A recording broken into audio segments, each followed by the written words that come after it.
Psalm 40 and 7. Let's see what it say, y'all. Then said I, lo, I come in the volume of the book. It is written of me.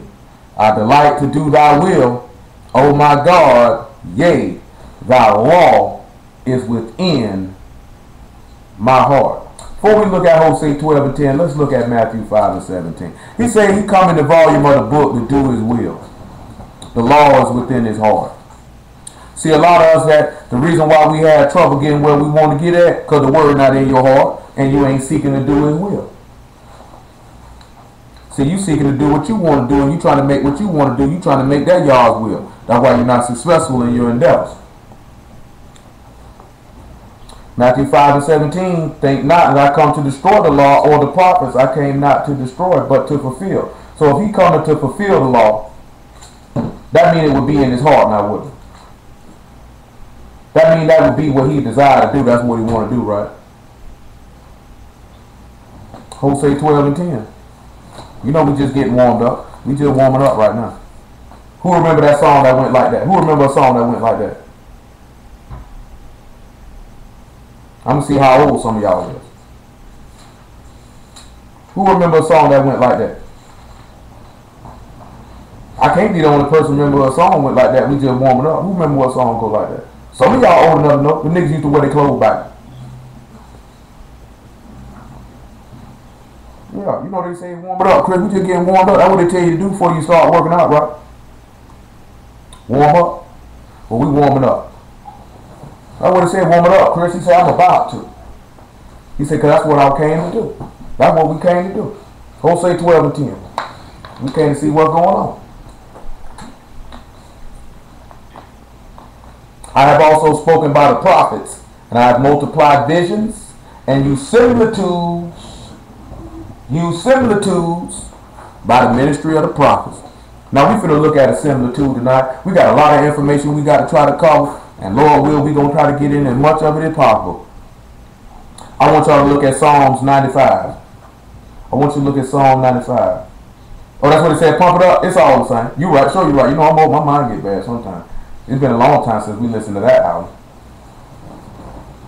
Ain't one of them niggas dead. Okay. So let's look over here in Psalm 95. We're going to look at something tonight. Psalm 95. Psalms 95. Psalms 95.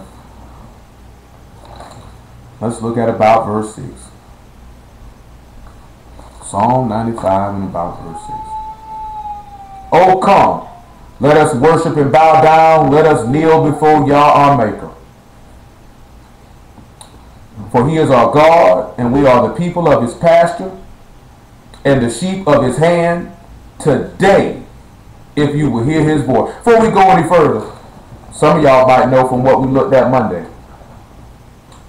He just said, come, let us worship and bow down. Let us kneel before Yah our Maker. Why would this be important? Who came through and showed the similitude of this event happening? Anybody would know?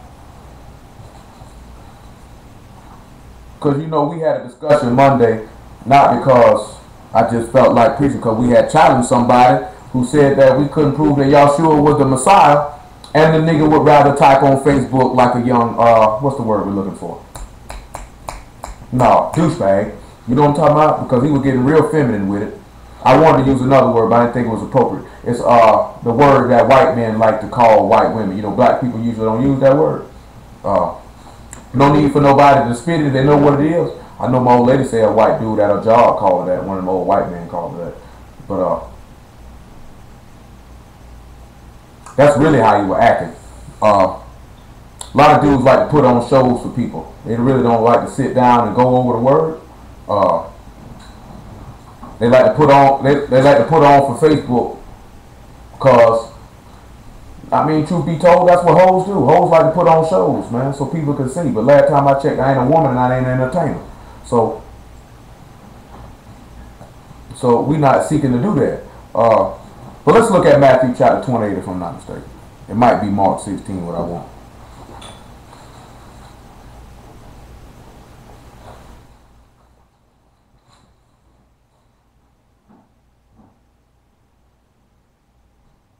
sure it is what I wanted. Could be Mark 16. We just looked at this Monday. We got to sit back and realize, why did this woman do what she did? It must be Luke, man.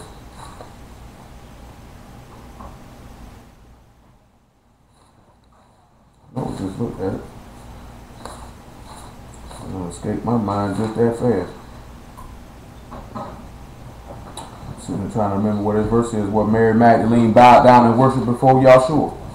Because it said we ought to bow down and worship before him. We had to sit back and look at that we need to do the very same thing. See, a lot of us don't really want to bow down before this man and give him the reverence. Because you have a lot of people teach you real quick. They tell you, man, we ain't supposed to worship Yahshua. Let me see, Matthew 28. And let's look at verse 7.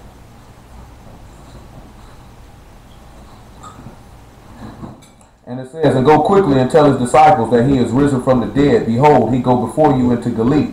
There shall ye see him. Lo, I have told you.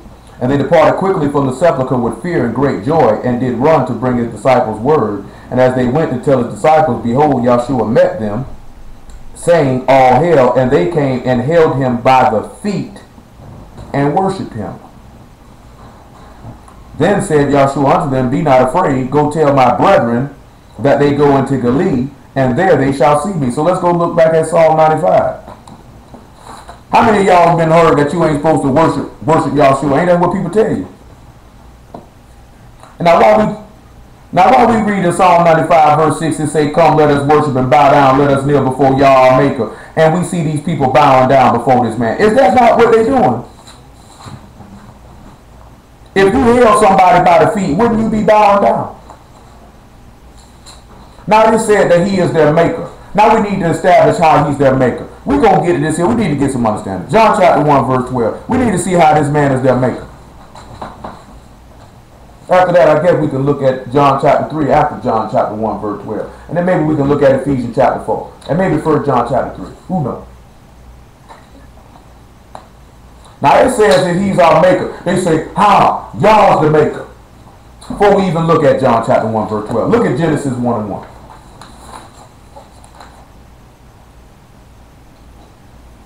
Let's look at Genesis 1. What is that you're using there, sir? Spicy mustard? Interesting choice for Parmesan. Interesting choice. That it was. In the beginning, God created the heaven and the earth. And the earth was without form and void. And darkness was upon the face of the deep. And the Spirit of God moved upon the face of the waters. And God saw that there was light. And God said, let there be light, and there was light. And God saw the light, that it was good. And God divided the light from the darkness. And God called the light day, and the darkness he called night. And the evening and morning were the first day. So what if we just ascertain what just happened in the first day? The sun was created. And he separated life from death. Death was first. He brought life out of it. He saw it was good that after death there should be life. And then we sit back and look, and then he begins to create after that. So now let's look at Colossians chapter 1. Don't let these people make no fool out of you, because truth be told, Yahshua is your maker. Not only the maker of us in the flesh, but he will be the one to make you into a son of Elohim, a son of light, a son of power. You can't become a son of God without Yahshua. It's going to be impossible.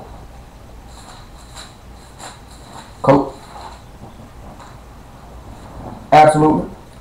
Colossians 1 and 12. They did that when he was about to get killed. They sung a hymn. Giving thanks unto the Father, which has made us to be partakers in the inheritance of saints in light, who have delivered us from the power of darkness and translated us into the kingdom of his dear Son. Do you not see the parallel of that in what we looked in Genesis? He done translated you from darkness to light. From darkness to light.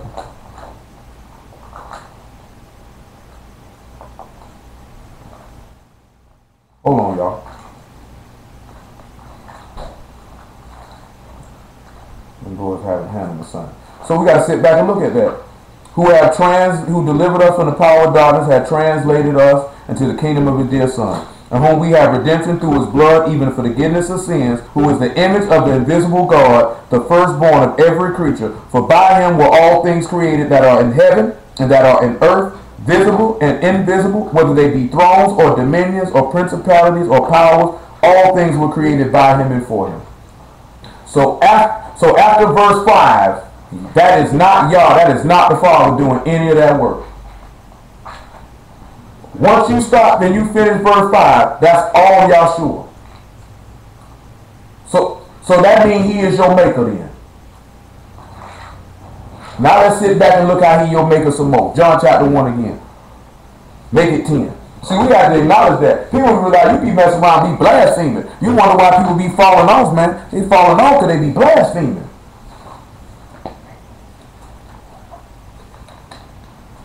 Yeah. Who remembers why he would be the only one the Father created? Something we just looked at 2 weeks ago. Who remembers why? What place in the law will show us that?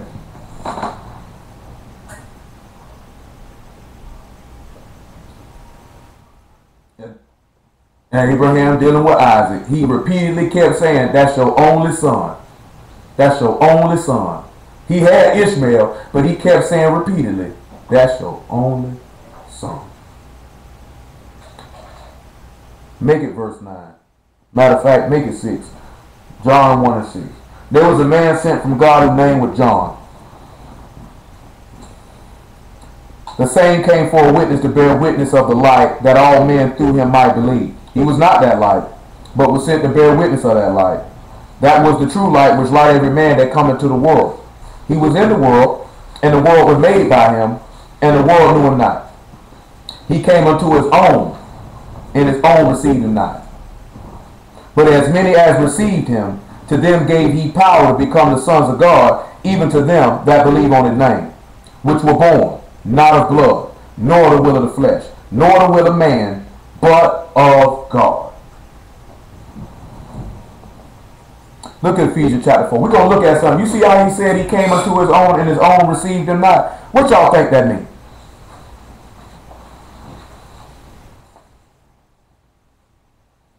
What y'all think that could take us to? What you think that we could link that up to and see a correlation or a similitude about somebody coming to their own and their own didn't receive? Don't worry, but just think on it. Just wait on it. Ephesians 4 and about verse 20. Man, make it 19. Just think on it. Who being past feeling have given themselves over unto lasciviousness to work all uncleanness with greediness, but you have not so learned the Messiah. If so be that you have heard of him and have been taught of him, as the truth is in Yahshua, that you put off concerning the former behavior the old man which is corrupt to deceitful lust, according to the deceitful lust, and you be renewed according to the spirit of your mind, and that you put on a new man, which after God is created in righteousness and true kodesh. So he said this was created after God, which means this God will be your maker. Who was the one that would create you to become like God that would be your maker? Who would do this? Who would work this word? Absolutely. What did he tell you in Psalms 82? Who know what he said in Psalms 82 verse 6? He said, you are gods. And you know what else he said? And sons of the Most High. He said you would fall like princes. Let's look at it. Let's just look at Psalms 82 and 6. You know, I'm going to tell y'all something. Any of y'all ever heard of the nation of gods of earth, or commonly known as 5%ers? See, this is the verse that these niggas use to say, when you hear them say, peace, God, peace, God. This is what they use to say, see, we gods. It's right there in the Bible. That's what they use. But I'm going to link this up and I'm going to show you something else with it. Psalm 82 and 6. Matter of fact, make it 4. Matter of fact, just make it 1. Just make it 1. Listen what he say. God stand in the congregation of the mighty. He judge among the gods. How long will ye judge unjustly and accept the persons of the wicked? Say, Selah. So now we need to stop. Now we need to look. Why would David, or Asaph, I should say, because they say Asaph wrote this here. Why would he ask how long will he judge unjustly and accept the persons of the wicked? Why would he ask this question? He said if he stand in the congregation, that means he stand in the body or the assembly of the mighty, he judge among the gods. Why is this man sitting here saying how long will he judge the unjustly and accept the persons of the wicked? Why is he asking this question? For those of y'all that were with us on Monday, then we read something that talk about how judgment fall away backwards. How many of y'all remember where we read the judgment fall away backwards? Let's look at Isaiah 59 and see then. Because some of y'all act like y'all don't know what I'm talking about.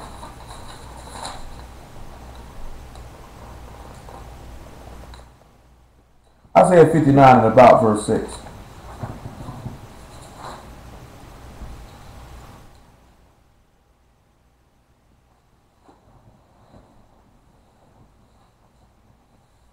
Their webs shall not become garments, neither shall they cover themselves with their works. Their works are works of iniquity. The act of violence is in their hands. Their feet run to evil, and they make haste to shed innocent blood. Their thoughts are the thoughts of iniquity.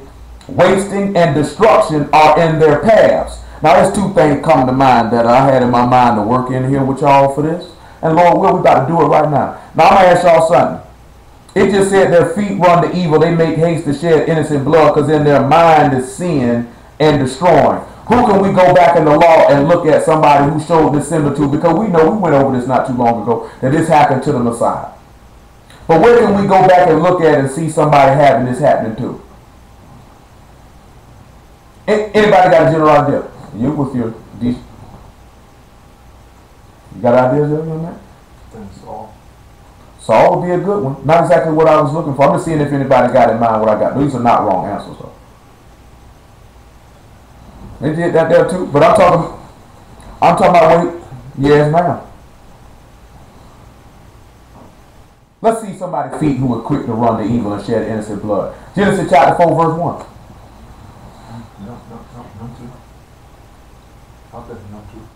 Yeah, you wasn't wrong. You was right with Saul. Kip, you were right with Joseph. I mean, y'all ain't saying nothing wrong. I just had in mind something else because I had something in my mind, but those answers were not wrong. Let's look at Genesis chapter 4, verse 1. And Adam knew Eve, his wife. She conceived and bare Cain and said, I've got man from Yah. And she bare his brother Abel, and Abel was a keeper of sheep. Don't you keep that in mind by being a keeper of sheep. But Cain was a tiller of the ground. And in the process of time, it came to pass that Cain brought the fruit of the ground, an offering unto Yah, and Abel, he also brought the firstlings of his flock and the fat thereof, and Yah had respect unto Abel and to his offering. But unto Cain and to his offering he had not respect. And Cain was very wroth, and his countenance fell. And Yah said unto Cain, why art thou wroth, and why is thy countenance fallen? If thou do well, shalt thou not be accepted. And if thou do not well, sin lie at the door, and unto thee shall be his desire, and thou shalt rule over him. And Cain talked with Abel his brother, and it came to pass when they were in the field, that Cain rose up against Abel his brother, and slew him. Now, who do y'all think we can look at and see a similitude of Cain with? I'm talking about specifically now. Because we're looking for something. Judas. So now we need to go look at Judges chapter 16. I'm doing this for a reason. Because it said that, because he said his feet were quick. Yeah, because he said his feet were quick to run to evil and shed innocent blood. Abel did nothing. So if y'all hear innocent blood, something should have came to your mind. Yeah. But see, we're looking for something more specifically. It's going to show itself in a minute. Y'all just bear with me. Judges chapter 16. If I can get around there in a timely fashion. See what verse I want. Might be 15. It's Judges 16. I want you to look at about verse 9. Matter of fact, make it verse 6. Look at verse 6. We'll make it 5. And the lords of the Philistines came up on before, because you got to see who he's talking about. And it came to pass afterward that he loved a woman in the valley of Zorek, whose name was Delilah. And the lords of the Philistines came up unto her and said unto to her, entice him, and see wherein his great strength lie, and by what means we may prevail against him, that we might bind him to afflict him, and we will give thee every one of us 1,100 pieces of silver. I want y'all to come over here and look at Luke chapter 12, and about verse 44. Because they just asked Delilah to entice him, so we can see where his strength lies.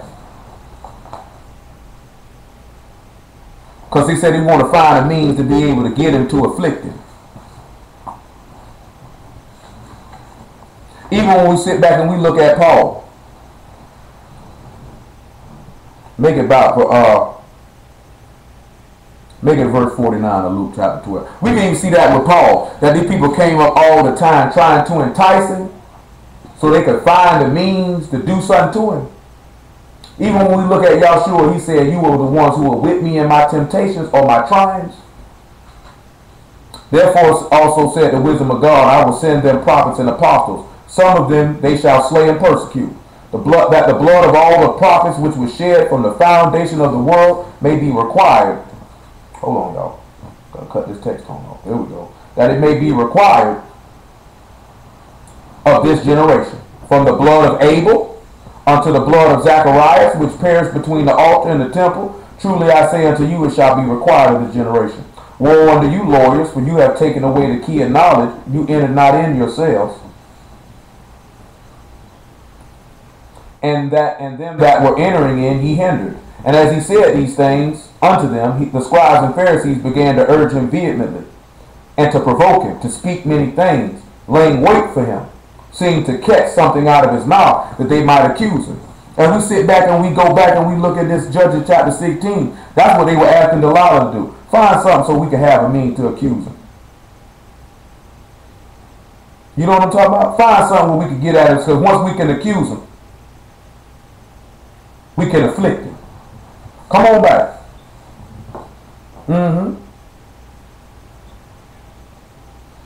Now let's look at verse 6 where we stopped at. Delilah said to Samson, tell me, I pray thee, where thy great strength lie, whereof thou might be bound to afflict thee. She wants to know where your strength at. Samson said unto her, if thou bind me with 7 green whips that were never dried, then I shall be weak and be as another man. Then the lords of the Philistines brought up to her 7 green whips which had not been dried, and she bound him with them. Now there were men laying wait abiding with her in the chamber.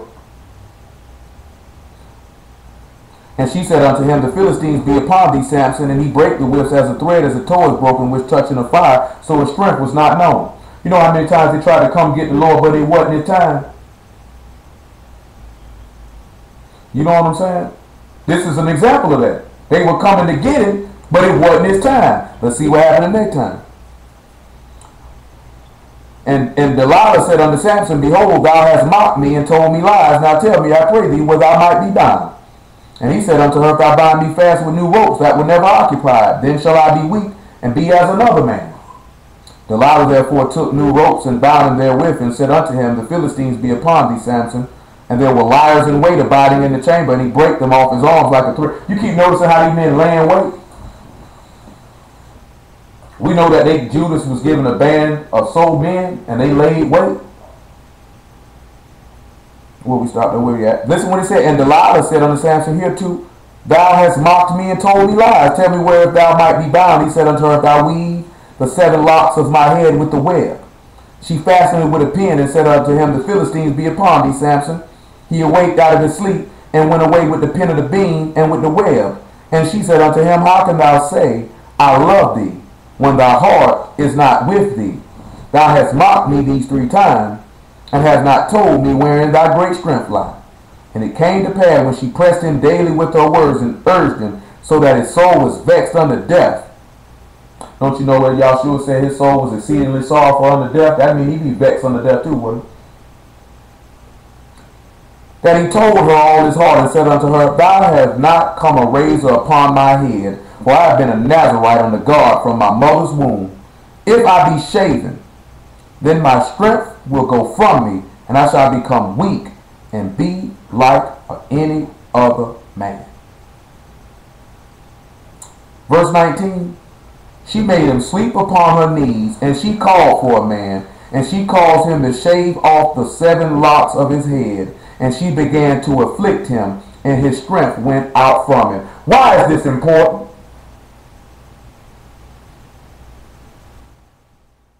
Anybody got any idea why is this important? Not just his glory. Said they cut off the 7 locks and they began to afflict him after that, and his strength was gone. Why is this important? Sit and think about it now. Their feet were quick to run to evil. They shed innocent blood.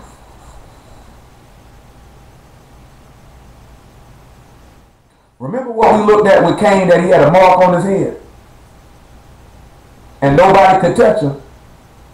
And what it said happened if you touch Cain? So what do you think them 7 locks represent?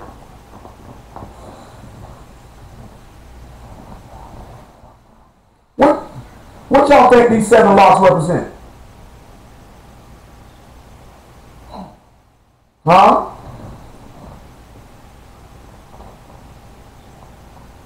It's the 7 abominations. Y'all don't sit back and realize that when they cut this man locks off his head, it said they began to afflict him. They bound him, they took him and killed him. When you sit back and we look at what came, let's look at these 7 abominations. And let's see if all in Proverbs 6 and 16. Let's see if this thing happened to Abel, and let's see if it happened to Samson. So we can go back and look in Judges chapter 15. Let's just see if that happened to them.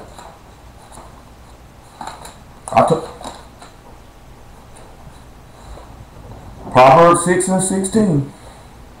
These 6 things doth Yah hate, yea, 7 are an abomination unto him. A proud look. Didn't it say that Cain was lost and his countenance fell? Them people were mad with Samson because he said he had them slew all them people. They were upset. Then it said a lying tongue. Didn't Delilah come to this man lying? Didn't Cain sit there and lie when he said, am I my brother's keeper? I don't know where that nigga at.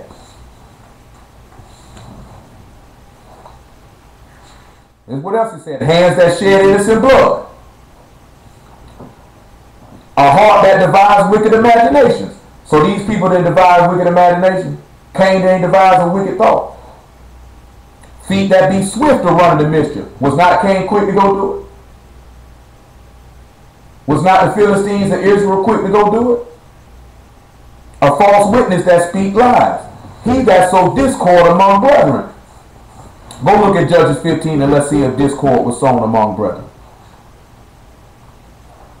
That's what them 7 locks represent. Don't y'all notice that when his hair started to grow back, he got his strength back? Remember what it said? A just man falls 7 times, and what happened? No, that's Job. What it said? A just man falls 7 times, and he do what? He rise again. He rise again. He rise up. Look at Judges 15, about verse 9. Then the Philistines went up and pitched in Judah and spread themselves in Lehi. And the men of Judah said, why are ye come up against us? And they answered, to bind Samson are we come up to do to him as he done unto us. Then 3,000 men of Judah went to the top of the rock of Etam and said to Samson, know not that the Philistines are rulers over us? What is this that thou hast done unto us? He said unto them, as they did unto me, so have I done unto them. And they said unto him, we are come down to bind thee, that we might deliver thee into the hand of the Philistines. And Samson said unto them, swear unto me that you will not fall upon me yourselves. And we done went through that before. Y'all know what that's talking about.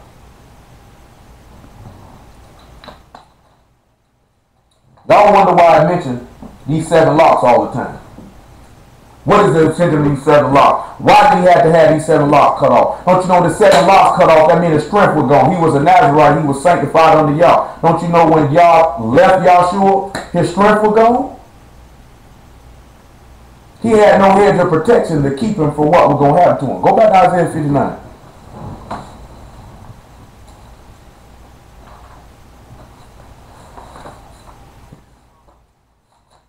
Y'all sit back and realize that man hair went to growing back. He got his strength back. His hair growing back is him coming back from the dead.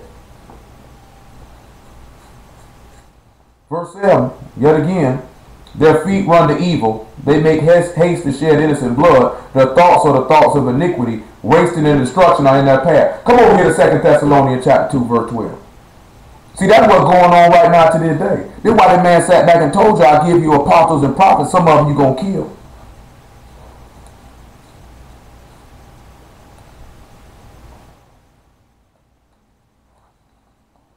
Make it 13. We got 2 Thessalonians. Make it about verse 7. Matter of fact, make it 5. Neither at any time use we flattering words, as ye know, nor a cloak of covetousness. God is witness. See, I'm going to tell y'all something. Using a flattering word, as we see with Judas saying, Hail, Master, and we seen Saul coming at David trying to use flattering words. You got to be careful with that. People always praise you, tell you how great you are, and you this, that, that, and other. You got to be careful with that. A lot of times they got deceit in their heart. He say, nor of men sought we glory, neither of you, nor yet of others, when we might have been burdensome as the apostles of the Messiah. But we were gentle among you, even as a nurse cherishes her children. So being affectionately desirous of you, we were willing to have imparted unto you, not the gospel of God only, but also our own souls, because you were dear unto us. For you remember, brethren, our labor and travail, laboring night and day, because we would not be chargeable unto any of you. We preached unto you the gospel of God. Ye are witnesses, and God also, how Kodesh, and justly, and unblameably, we behaved ourselves among you that believe. So a lot of people want to teach the word, but they forget those things. That man, Paul just sat back and told them. Everybody loved to say Paul was a sinner, and he didn't teach the law, he was contrary to the law. He just told these people, man, y'all seen how set apart. If you just, that means you free of sin. He said, you seen how we behaved ourselves. He said, we set an example unto y'all. We doing it. Y'all can do it too. He said, as you know, we exhorted and comforted and charged every one of you, as a father doth his children, that you should walk, that ye would walk worthy of God. He have called you unto his kingdom and glory. For this cause also we thank God without ceasing, because when you received the word of God, which you heard of us, I want y'all to keep that in mind about receiving the word of God. You received it not as the word of men, but as in truth the word of God, which effectually worked also in you that believe. See, a lot of times y'all have to sit back and look at that. If you're sitting back hearing the word, you're not receiving it as if you're getting it from a man. You should be receiving it as if it come from God. We just sat back and looked at last week, right, that you got to get the word from a man, right? So if you got to get it from a man, you ain't actually getting it from that man. God giving that man the word, he giving it to the people. You got people just because the book say law of Moses, they think them Moses' laws. Who taught it to Moses? He didn't teach it to himself. So you mean to tell me Moses went up on a mountain for 40 days and got taught something I didn't have to go up here and holler at him, but it's really my stuff. I really came up with this on my own. See, that's why he sit back and he look at it. Because, see, look at it. Look at Ezekiel chapter 3. Something I referenced to y'all earlier. Let's just go on and look at it. Ezekiel 3 and 5. See, the Lord know what he was doing. He said, I put it in a man's mouth because I know you niggas hard. I know you niggas hard.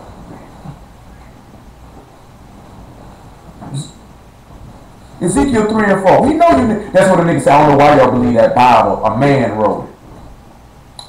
Yeah, a man wrote it.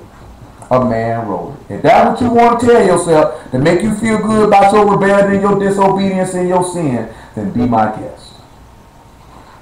But just know you're going to hell. And he said unto me, Son of man, go get thee unto the house of Israel and speak with my words unto them. And speak with my words unto them. And speak with my words unto them. Paul just told you, we don't speak these words that come from a man, but as in truth is the word of God. Ain't it? For thou art not sent to a people of a strange speech and of a hard language, but to the house of Israel. Not the many people of a strange speech and of a hard language, whose words thou cannot understand. Surely had I sent thee to them, they would have hearkened unto thee. But the house of Israel will not hearken unto thee, for they will not hearken unto me. For all the house of Israel are impudent and hard-hearted. He just sat back and told you. I put it in a man's mouth. He said, Ezekiel, don't worry. They're not going to listen to you because they don't listen to me. So he got these niggas. Oh, a man wrote it. Lord sat back and told that man, go speak to them people my words. What did he tell Moses? I'll teach you what you ought to say and what you ought to speak. So that means that ain't Moses' word. So when we see Paul turn around here in this 2 Thessalonians 2 and 13, come on back to it. I mean 1 Thessalonians, I'm sorry. 2 and 13. I know I said second the first time. I just looked up and seen that is not what it is. He say, for this cause also we thank God without ceasing, because when you received the word of God, which you heard of us, you received it not as the word of men, but as in truth the word of God, which effectually worked also in ye that believe. Y'all got to sit back and look at it. If you receive what we preaching and teaching and you're not receiving the word that comes from a man. What did Yahshua tell us? What was Yahshua praying in John 17? You know. What did he say about his disciples? Keep in mind now, was Yahshua a man on the earth or was he God on the earth? He was a man before he died, wasn't he? Let's look at John 17. He came up as God when after he died. Before he died, he was still a man. John chapter 17, verse 8. Let's see what Yahshua said. You got to be careful with these people. That's why I tell y'all, man, you can't entertain everybody, man. These niggas don't be, we just, and Goldie can tell you, we sat down with a brother, man, another brother, man. Dude was going back and forth. It was funny. Paul, a false prophet, he teached against Torah, and it was funny. The only places in Paul's letters he wanted to zero in on was the places where he talked about you can't divorce and get another wife while your wife's still living. Because he been married and divorced. So that cut him to his heart. I hate this nigga. I want to get my penis wet. He telling me I can't get my penis wet. You can get it wet, but you gonna go to hell. Make it 7. John 17 and 7. Make it 6, matter of fact. I have manifested thy name unto the men which thou gave me out of the world. Thine they were, and thou gave them me, and they have kept thy word.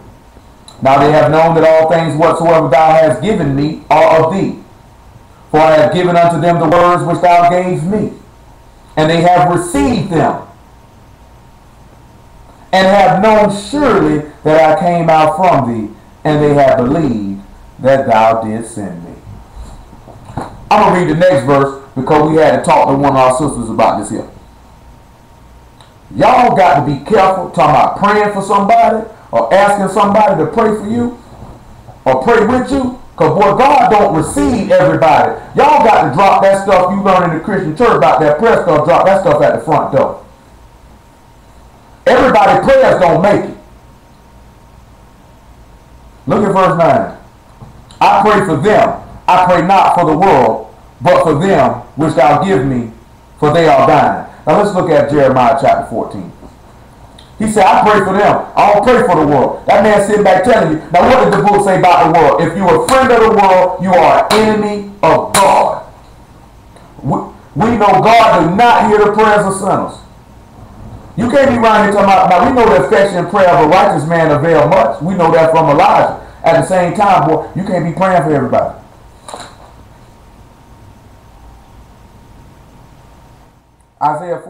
Jeremiah 14 and 9.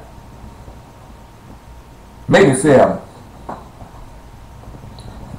14, Jeremiah, I meant Jeremiah. Jeremiah 14 and 7.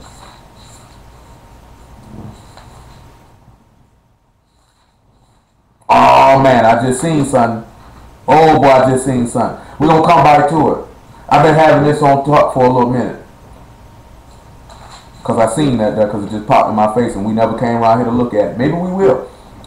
Look at verse 7 though. O Yah, though our iniquities testify against us, do thou it for thy name's sake, for our backslidings are many. We have sinned against thee. O hope of Israel, the Savior thereof in the time of trouble. Why should I be as a stranger in the land, and wayfaring men turn aside to tarry for a night? Why should I be as a man of stony, as a mighty man that cannot save? Yet thou, O Yah, art in the midst of us. We are called by thy name, Leave us not. And listen what he told them. Thus saith Yah unto this people, thus have they loved to wander. They have not refrained their feet. Therefore Yah do not accept them. He will now remember their iniquity and visit their sins. Then said Yah unto me, pray not for this people, for their good. When they fast, I will not hear their cry. And when they offer burnt offering and oblation, I will not accept them. But I will consume them by the sword, and by the famine, and by the pestilence. Then said I, Yah, behold, the prophet say unto them, you shall not see the sword, neither shall you have famine, but I will give you a sure peace in this place. Then said Yah unto me, the prophets prophesy lies in my name, I sent them not, neither have I commanded them, neither spake unto them. They prophesy unto you a false vision and divination, a thing of not, and the deceit of the heart. What do these niggas be out here telling you? Israel, all Israel gonna be saved. What do Christian people tell you? Just pray. See, prayer change things. Ain't that what it did? Prayer change things. Prayer will change things when you're obedient. See, when you're not obedient, this man just told Jeremiah, why do you think Yahshua will come back around and say, I don't pray for the world. I don't pray for these people. God is not accepting these people. Come on to Jeremiah chapter 11. Let's see if he told them that again. Jeremiah 11 and 10.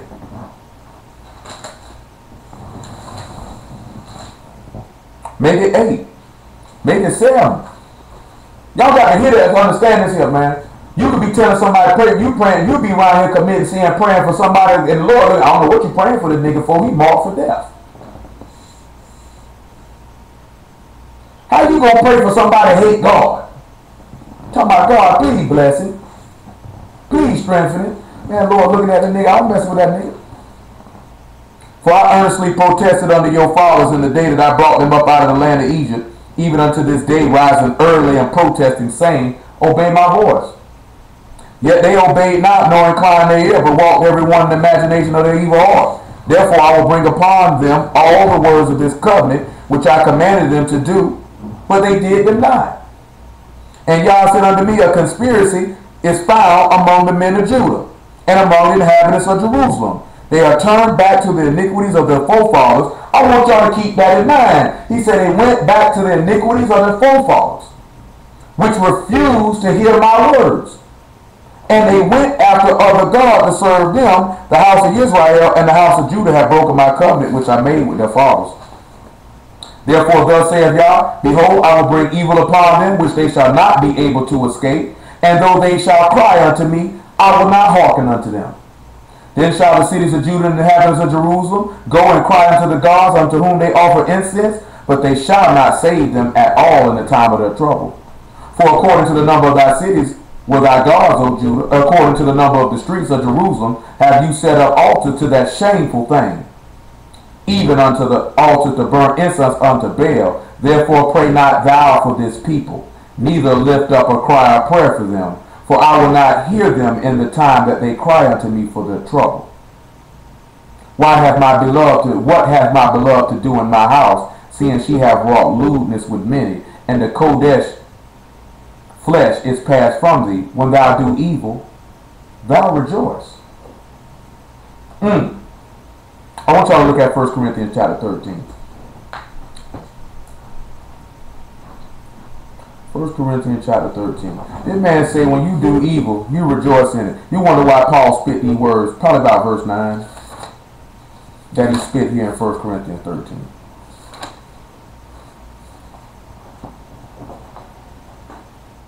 Make it 5. Make it 4. 1 Corinthians 13 and 4. 1 Corinthians 13 and 4. It says, love suffer long, and is kind. Love envy not. Love vaunt not itself, is not puffed up. How you gonna sit around here and say you got the love of God in you and you don't have patience to be able to take injury? Somebody did something to you, you ain't did nothing wrong. How do you say you love somebody and you envy what they have? How do you say you love somebody and you want to lift yourself up over somebody? Want to make yourself seem better than them? Say, do not, he said, doth not behave itself unseemly. Seek not her own. So guess what that means? How you gotta say you got the love of God in you and you're selfish? It's not easily provoked and think no evil. Rejoice not in iniquity, but rejoice in the truth. Because we just sat back and looked at it. He said when these people commit iniquity, they rejoice in it. Now how many of y'all sit back and y'all know y'all sitting around here rejoicing in sin? Some of y'all rejoice in sin with your choice of music. Some of y'all rejoice in sin from the TV shows you like to look at or the movies that you want to go see. Some of y'all rejoice in sin by the people you go hang with. They sit there and do evil and you just kikiing and laughing. It's so funny. I seen niggas getting upset about this. These niggas I still see niggas posting about Empire. It's wicked. Well, if it's wicked, why are you watching it? If you know the show, man, what? I don't watch a lot of shows, no way. My brother-in-law know what I like. I like First 48 and Storage Wars. We do like to look at the show. I like to look at drugs and, you know, documentaries about stuff like real stuff like that. You ever look at drugs? Man, that's dope. Man, that stuff. Wow. I just was looking at one, man. They talking about spring break, man. These niggas on the beach selling dope with impunity. Just how they talk about it, like these niggas crazy. You know what I'm saying? You know, hey, you know, I don't get into everything like this here, man. But I know if there's a show with a faggot on it, word or no word, I ain't watching that, and I surely wouldn't be complaining about a show with a faggot on it. So if you sitting there watching a show with a faggot on it, it's because you enjoy the faggot. That's why you steady watching it. You know what I'm saying? I know a lot of y'all rejoice in a lot of stuff. Some of y'all love to watch Scandal. How you want to watch a show where a woman commit adultery and you rejoice in it and you can't wait for it to come on? Man, that wouldn't be on my timeline hard about that show. I ain't never sat and looked at it. This woman is a professional whore. Ain't it funny, man? And you know, Kerry Washington been in a lot of stuff where she's played a lot of unseen or minute characters or unseen characters. What's another show these people like to look at? They be talking about all the time. Oh, Real Housewives and all that. Like, why would you enjoy that? I know some of that stuff can be fun to watch them argue, but after a while it get kind of old. You know, if you done seen one stage fight on television, you've seen them all. Don't get me wrong, now they be funny now. You ever seen some of the people argue before? Yeah, it is quite dumb. But I'm talking about, you know, if you catch a commercial, you know, because you know what it is. You know, BET and VH1, you know, they show the reruns of Fresh Prince now. You know what I'm talking about? So if you catch a commercial on VH1 where they be running this, the stuff be staged. You think these people act like these niggas be hanging behind the scenes, man? Niggas be hanging out. These people be playing. Niggas be into it though. And you know why people into it? Because people love drama. And truth be told, a lot of men love drama just as much as women do. But we have to look at that. Can't rejoice in sin. Y'all just told Jeremiah the reason why I don't hear these people, because when they do evil, they have a rejoicing in it. Now, Paul done came back around and told us to revert. Don't rejoice in iniquity. Rejoice in the truth. Because this is what keeping God from hearing you. He want to destroy you behind this. Got to be careful with that. Because like I say, we had to tell one of the sisters that, man, look here, man. Because he was just saying, you know, Chris Brown trying to get out of the music business, pray for him. If Chris Brown wanted to get out of the music business, he'd leave it. You just stop recording. But that nigga don't want to leave that money. You said that he want to get out of music business. He don't want to stop putting his penis in all them women. He don't want to stop getting drunk. He don't want to stop getting high. He don't want to stop telling lies. He don't want to stop being an idolater. He definitely don't want to stop wearing them little old pants he be wearing.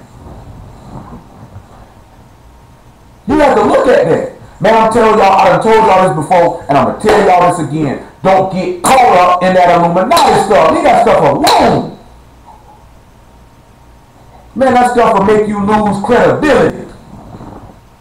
Leave that stuff alone. Okay, they devil worshippers. Ain't no nigga part of no Illuminati. You can't join that. That's an all-white club. There is not one black man in the world official member of the Illuminati. Stop watching all these YouTube videos, man, around here losing your brain trying to watch TV shows and pick all this stuff out. Leave that stuff alone. Man, look here, man, when you first start dealing with the word, man, usually that's what niggas use to reel you in. It's the Illuminati stuff, and maybe for your first 3 to 6 months, okay, that's cool. After a while, leave that stuff alone. Okay, they sinners. What you expect sinners to do? They gonna do what sinners do. Okay, they playing booty tag behind the scenes. So what? We know these people wicked. Don't get caught up in that stuff. It's dudes I know been dealing. These niggas posting a picture of some nigga in GMS. Most of y'all don't even know who GMS is, much less who this nigga is. These niggas think these niggas is well known. Don't nobody know who Great Millstone is, but niggas on the internet. It's guaranteed you right now, at least a third of y'all have never heard of Great Millstone. And if a nigga wanted to show you the picture of this man, you've never seen this man, you have no idea who he is. He is not relevant in your life. These niggas want to show a picture of this man holding a motorcycle club jacket. Look how he holding it, 3 fingers on the left, 3 fingers on the right. He trying to show you he a 33rd degree Freemason. Nigga, you need to do something with your life. You got too much time on your hands. You got too much time on your hand that you trying to position where a nigga fingers at, how he hold the jacket. Whether a nigga a Mason or not, I know not. But that's entitled, you got too much time on your hands. You know what I'm saying? You so focused on, is this nigga a Mason? Who cares if this nigga a Mason? These niggas preach you can rape 12-year-old girls. If a nigga was to follow behind Great Millstone, they certified stupid. It's God's will. Leave them alone. Them nigga want to go outside with a nigga curtain on. Leave them nigga alone. These niggas talking about screw your black babies. We gonna kill all your kids. Who would follow a group like that? You don't even have to expose them niggas. A nigga have enough brain power to know I don't want nothing to do with that. And if he joined to that, that's God will. You got to be dumb. Maybe you burn in hell, nigga. Have fun. You know what I'm saying?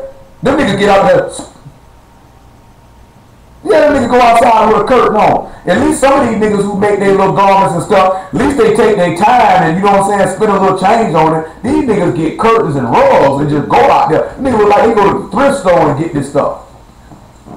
Nigga got cheap fabric on. Yeah, I done seen these niggas, man. A lot of them niggas bomb, man, poor niggas. You know what I'm talking about? These niggas got a rug on, take the rug off. Nigga got a dingy white t-shirt on. Nigga shoes busted up. Nigga ain't got no type of tape up. Nigga beard look like a nigga just farted everywhere. You know what I'm talking about? Nigga just looking bad.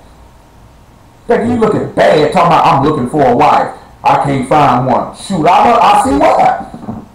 I would shoot. If I was a woman, I'd walk the other way too. Nigga, look at your shoe. Every woman on this phone though, you look at me, you look at his shoes like this here. If he ain't out here working, or I can see maybe why he out here in his shoe busted up. You see this nigga, man. You see it. Man, if y'all seen that nigga out there preaching his shoe, look like he been running around here, running around the whole, look like Forrest Gump Nikes, man. You ain't messing with that nigga. That's how the nigga shoe was looking, man. Like Forrest Gump Nikes, man. Like, come on, what's up with that? Got yard colors on? Nigga, y'all, not even y'all. That nigga say he got y'all colors on. Nigga say he think just talk. Say, hello, my name is Timmy. My name is Tim. How you doing? Nigga say, get some new shoes, nigga.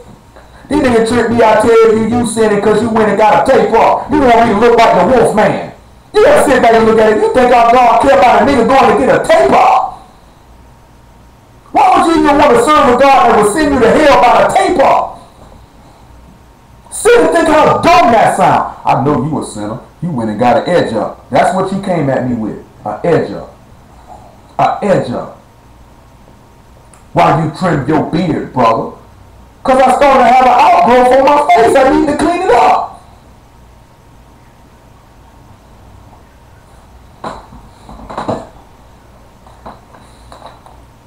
Man, y'all got to be careful, man, with these niggas, man. Come on back over here to 1 Thessalonians chapter 2. We going to come back to Jeremiah 14. We still hold Psalm 95. We good at Genesis chapter 4 and Judges.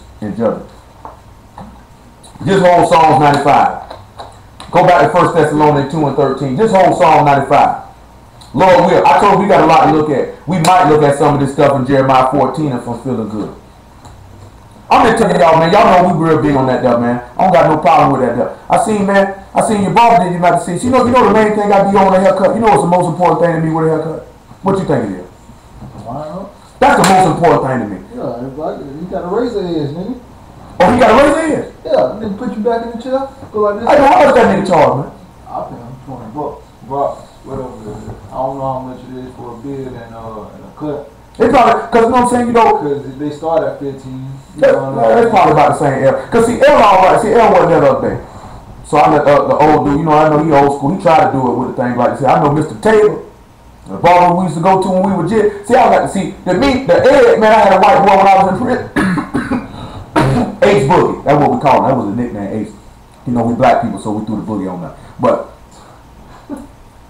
with that razor, man, my white boy was mean. Man, the white boy ended me up with that razor, man. Nigga thought I just got a haircut. I ain't even went and hollered at the barber. He was mean with it. A lot of them ain't want the white boy to. I ain't let that white boy edge me up. I say, boy, that white boy been in prison 12 years, man. He in here doing tattoos and all that there. I'll roll the dice on the tape up with it. I think he can handle it. Man, once that white boy edged me up, all them niggas was in his face, man. Hit me up, man. Hit me up. He said, no, I ain't doing it. If he did, he charged him. I got mine for free. I do, boy. If you can do, this white boy did a tattoo of Scarface on a nigga back freehand. If you can do that, I guarantee you can take me up. I'm real, man. Ace back in prison though.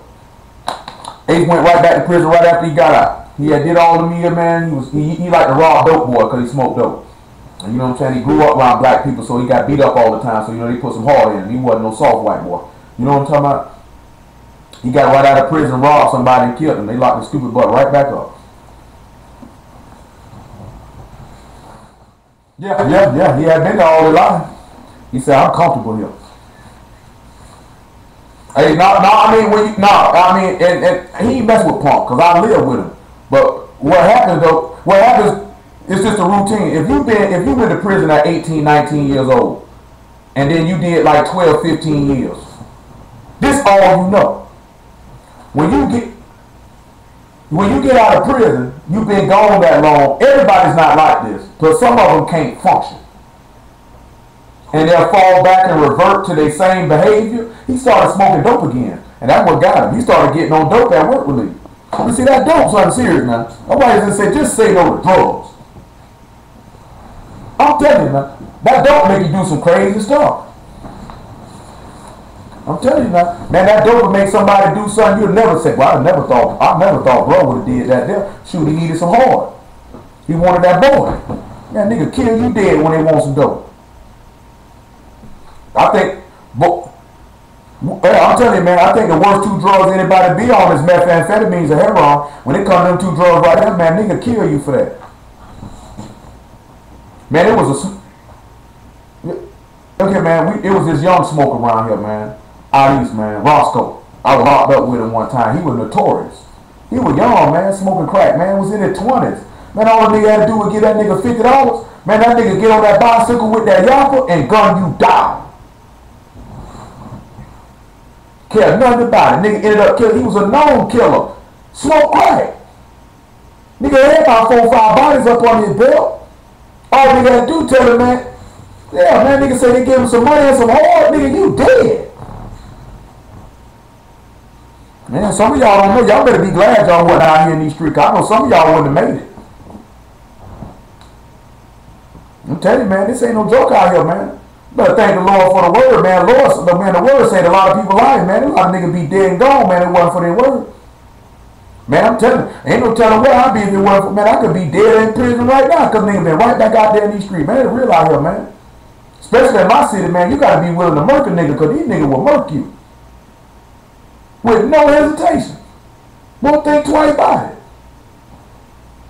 Man, 1 Thessalonians 2 and 14. For ye, brethren, become followers of the synagogues of God, which in Judea are in the Messiah Yahshua. For ye also have suffered like things of your own countrymen, even as they have of the Jews, who both killed the Lord Yahshua and their own prophets, and have persecuted us, and they please not God, and are contrary to all men, forbidding us to speak unto the Gentiles that they might be saved, to fill up their sins all way. For the wrath is come upon them to the uttermost. That's what a lot of these people won't sit back and realize. These niggas is contrary to all men. What you care about GMS for? If you deem a particular group a false prophet, what you care is contrary to all men. Man, we spend I'm gonna tell you something, man, as a people, man, especially niggas who be online. Niggas spend too much time worrying about entertainers, worrying about the Illuminati, worry about some false prophet, worry about all this stuff. Nigga, your soul ain't saved. You ain't got no spirit. Now you sit back and look at it. Some of y'all do stuff you know you ain't got no business doing, and you keep on doing it because you love to do that more than you love God, and you think you're not going to hell for it. You think, man, I get the word every Sabbath. Well, I know this, I know that. You still going because you contrary. Man, that man said if you break one law, you broke them all. So common sense tell you don't break none of them. Man, ain't nothing on this earth you should still be holding on to, and you claim you want to be saved. You steady holding on to stuff. You got to be dumb. Toss that stuff overboard. Come on back to Isaiah 59. I ain't forgot what we came to Isaiah 59 for. I know it seemed like I did, but I didn't do it.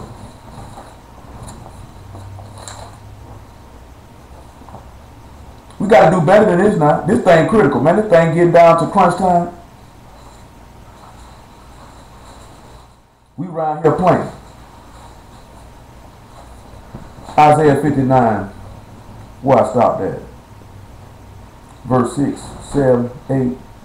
I'm in 8, so now I'm in 7, now I'm in 8. The way of peace they know not. There is no judgment in their goings. They have made them crooked paths. Wheresoever goeth therein shall not know peace. Therefore is judgment far from us, neither doth justice overtake us. We wait for light, but behold obscurity. But for brightness, but we walk in darkness. But we walk in darkness. We grope for the wall like the blind. We grope as if we had no eyes. We stumble at noonday as in the night. We are in the desolate places as dead men. We looked at this on Monday, and I'm going to reiterate it quickly. I'm not going to go into great detail like we did on Monday. He said the way of peace they know not. Yahshua told you in John chapter 14 chapter about the spirit of truth, that the world couldn't receive it because it didn't know it. He made a prayer in John 17, say, Father, the world has not known thee. He said the way of peace. We know Yahshua is the way, the life, and the truth, and he is the way of Kodesh. The world has not known him. That's why the Apostle John told us, beloved, we are the sons of God, and the world knows us not, because it knew him not. See, when you look at it, see, the Lord made it go dark in the middle of the day, because it said we grope for, we stumble at noonday, we ain't got no eyes, we grope for the wall like the blind. See, you sit back and you hear that wall. See, we're going to go back into this another day, maybe tomorrow, in the daytime, I should say. Because, you know, Yahshua, that wall, because remember, Nehemiah was building a great wall in Jerusalem. You know, and they were groping for the wall. They couldn't find it. Because who has believed our report? Who is the arm of Yah revealed? Now, you sitting back here, and the arm of Yah being revealed unto you, and you disobeying the word, you know what I mean? You a special kind of stupid. You a special kind of stupid to hear the word and don't do it. Remember what he said about our forefathers? They didn't listen to me. They didn't hearken. He said, I got to visit them. We're going to go back and look at it. It's going to make sense in a minute. God will, I promise it will. We already at an hour. I ain't even got into the crux what I want to deal with. So listen what he say now. He said they wait for light, but they behold obscurity, for brightness, but they walk in darkness. Without the word, you in darkness. We already looked at that. You don't have life. But drop to verse 14, because he said they stumble and they desolate as dead men. Yahshua told him in John chapter 8, if you don't believe that I am he, you will die in your sins. If you don't believe Yahshua the Messiah, you're going to die in your sins. Some of y'all saying, I do believe. You can't doing stuff you ain't got no business doing. You can't when the man done told you to do something and you ain't did it. You can't. Verse 14, though, and judgment is turned away backward, justice stand afar off, for truth is fallen in the street, and equity cannot enter. That's what we came here for. You see how that other verse said judgment is turned away backwards? See, the righteous was condemned when he did nothing wrong. We're not sitting back looking at it. 1 Peter chapter 2. See, a lot of y'all go through stuff, but you doing wrong. You ain't suffering for righteousness' sake. You know what them people out there, them Christians like to say, the devil busy. Don't put it on him. 1 Peter chapter 2, verse 16. 18 actually. Then we can get back to Psalm 95, make it do what it do. I won't fit everything in today. Maybe a little bit. For God is thankworthy. Servants, be subject to your masters with all fear, not only to the good and gentle, but also to the froward. For this is thankworthy if a man for conscience toward God endure grief, suffering wrongfully. Do y'all know somebody who was good and gentle to somebody froward? Remember, froward means rebelliously contrary. Who was good and gentle to somebody disobedient? Remember what he said, servants, be subject to your masters with all fear, not only to the good and gentle, but also to the froward. Where can we see a similitude of a man who was subject to his master and did good to somebody who was contrary?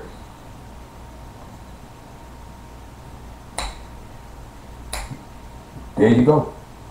David was. He was subject to Saul in everything. You know who else did it? Daniel did it. You know Nebuchadnezzar was froward. He was subject to the man in everything. See, these niggas will tell you, oh, you ain't got to listen to the police. You ain't got to listen to these crackers. Nigga, we ain't this. These guys, you got to do it. It said Daniel was faithful. They said, how you going to sit here and not follow the bull? Got no business around here going off on you. Subject to these people. They got rule over you. Yeah. But see, we just got to look at that. Now we can look at, and that's correct though, but now we can sit back and we can look at that man and say, servants, be subject to your master. Daniel was a servant to Nebuchadnezzar. He was subject to him.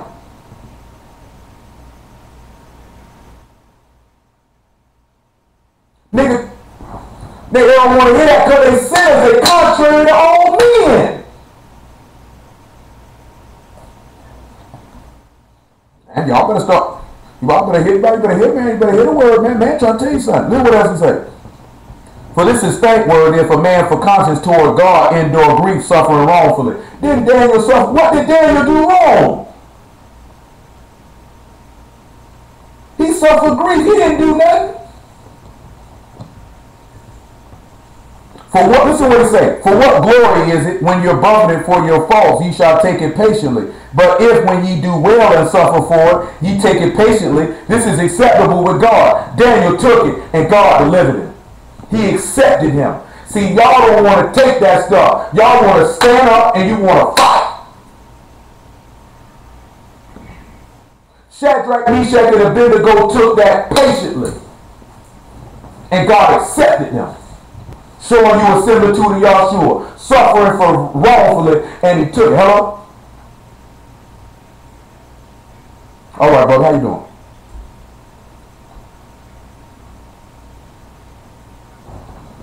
Same thing. Same thing. What did he do? They said with Daniel, we can't find who was actually the king of Medes and Persia, Nebuchadnezzar was gone. But what did he say about Daniel? We can't find no occasion against this man except we find it with his law. That's the only way these people going to get at you, and when they come, you got to be able to stand and take it. But you niggas want to fight, though, because you think you the hardest nigga walking. Saw that 95. I know you niggas saw for drugstore cotton. That's the case. These niggas talk all this junk, man. These niggas ain't going to do nothing. I done told y'all before, these niggas ain't going to strike a match in a blackout. They ain't gonna feed a nigga in a famine. You know what I'm talking about? These niggas ain't gonna do nothing. They ain't gonna do nothing. I'm gonna tell you something. A real man, if he gonna do something, he ain't gonna tell nobody about it. Nigga, that Turner ain't going around there telling nobody what he was gonna do. He just went to murking niggas. He just went to murking niggas. Real killers don't talk about going to kill nobody. If a nigga get online talking about we need to have an uprising, we need to have a revolution, nigga ain't finna do nothing. And even that there, nigga ain't finna do nothing. Man, I know killers. I done did business with killers.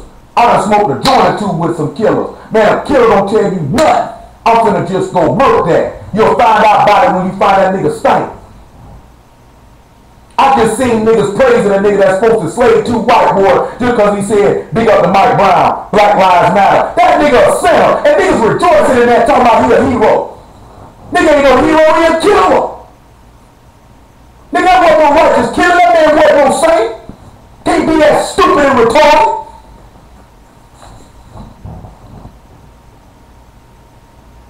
Nigga just said he killed 2 white folks. I seen somebody have a nerve to say, we don't even know if he did that. Maybe that was his way of saying he was innocent. Nigga, sit your stupid butt down somewhere. Man, we just read tonight, do not rejoice in iniquity. If you rejoice in sin, God will not hear you nor receive you. Now you be around here rejoicing in somebody and you think God accepted that because this nigga went and said, nigga Mike Brown a sinner, and guess what? Mike Brown going to hell, and whoever died sinner going to hell with it.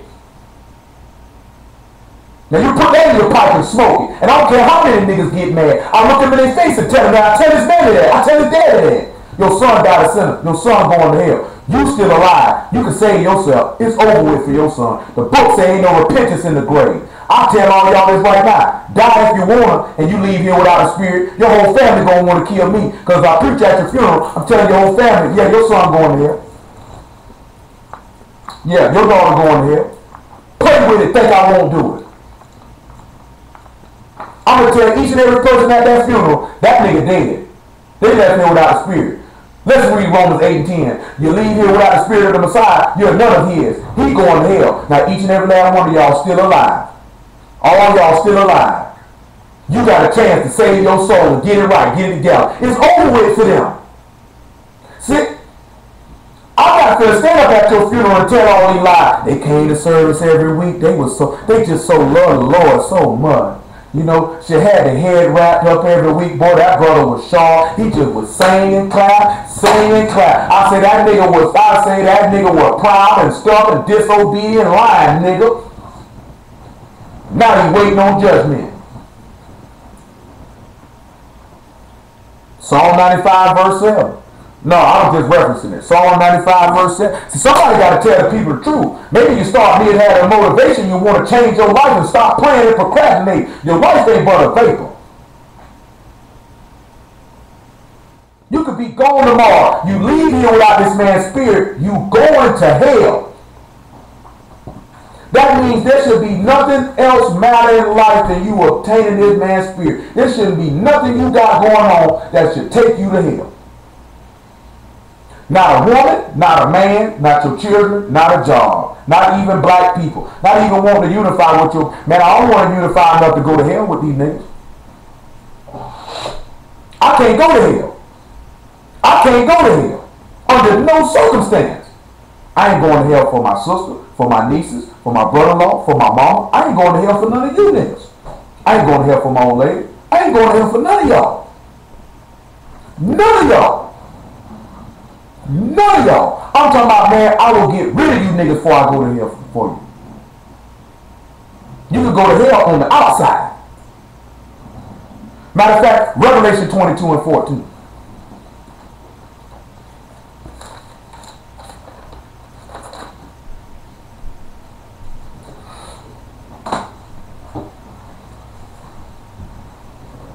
Woman, pardon me.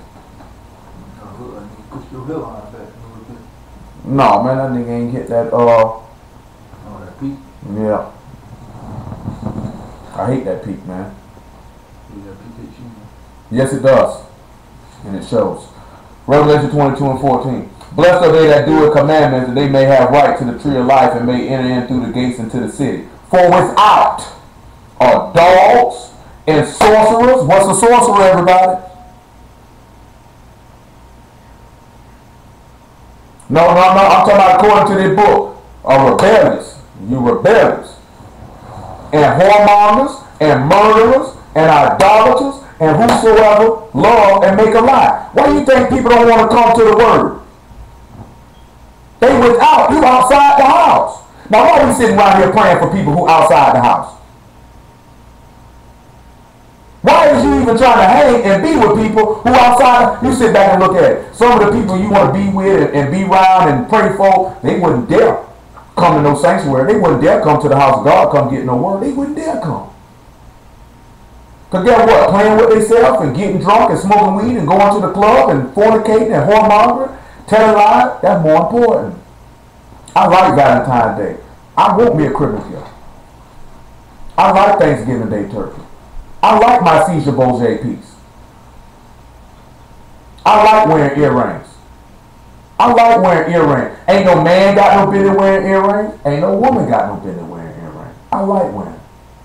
I like my rings. Ain't no woman got no business wearing thong underwear. Definitely ain't no man got no. What you got a string in your booty crack for? I want to know why men wear thong underwear. What is the purpose of that? Why would a man want a string cut in his rectum? Yeah, nigga. Man, look here, man. They make everything these days. But I'm just sitting there telling you, man, stuff that you did before you came to the word, you need to leave that stuff at the front door. Try to carry it with you, it's going to carry you to hell. Psalm 95 and 7. Now, we already looked at verse 6. He said we need to bow down, let us worship and bow down and let us kneel before y'all maker. We established that Yahshua is the one who made her. But let's listen to verse 7 though. For he is our God. We are the sheep of his pasture and the sheep of his hand today, if you will hear his voice. Harden not your heart as in the provocation and as in the day of temptation in the wilderness, when your fathers tempted me, proved me, and saw my work. 40 years long was I grieved with this generation, and said, it is a people that do err in their heart. They have not known my ways, unto whom I swear in my wrath, they should not enter into my rest. Now I'm going to ask y'all a question. When we look at verse 7, what comes to your mind? He is our God. We're the sheep of his pasture, the sheep of his hand, if we hear his voice.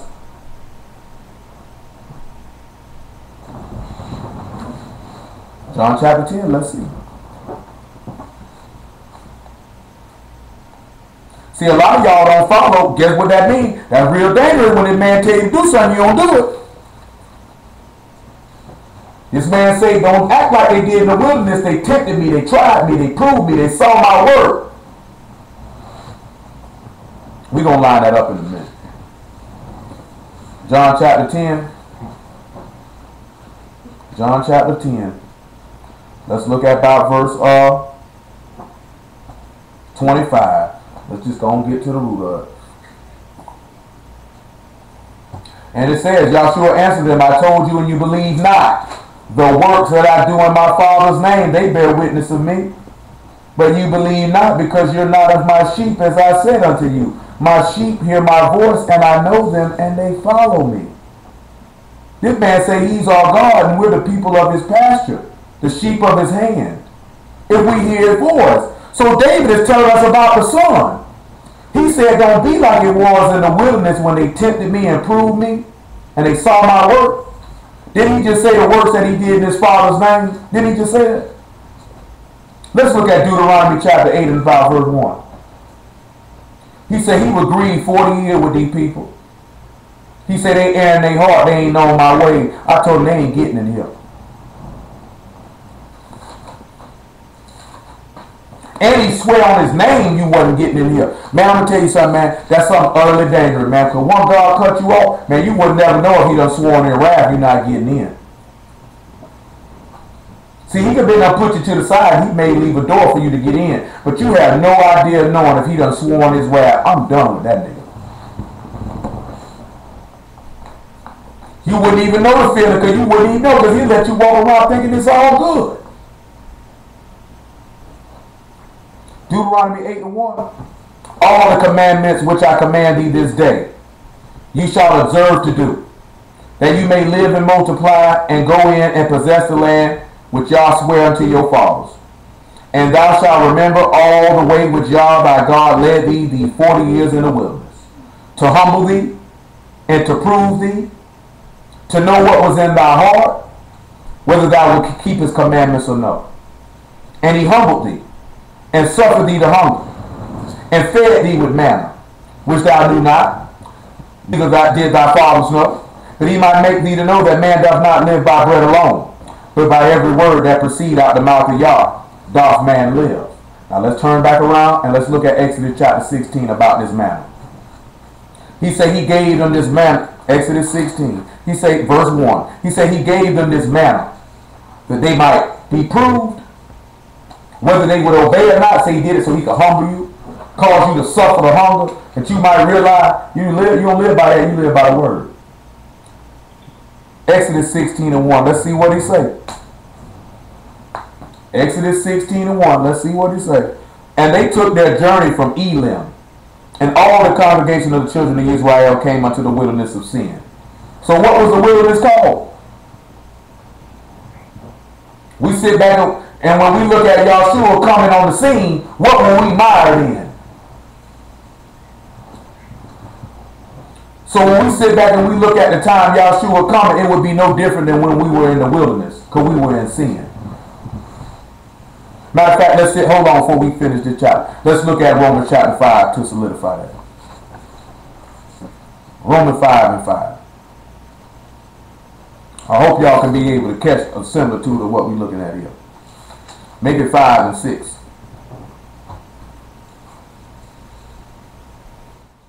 For when we were yet without strength in due time, the Messiah died for the ungodly.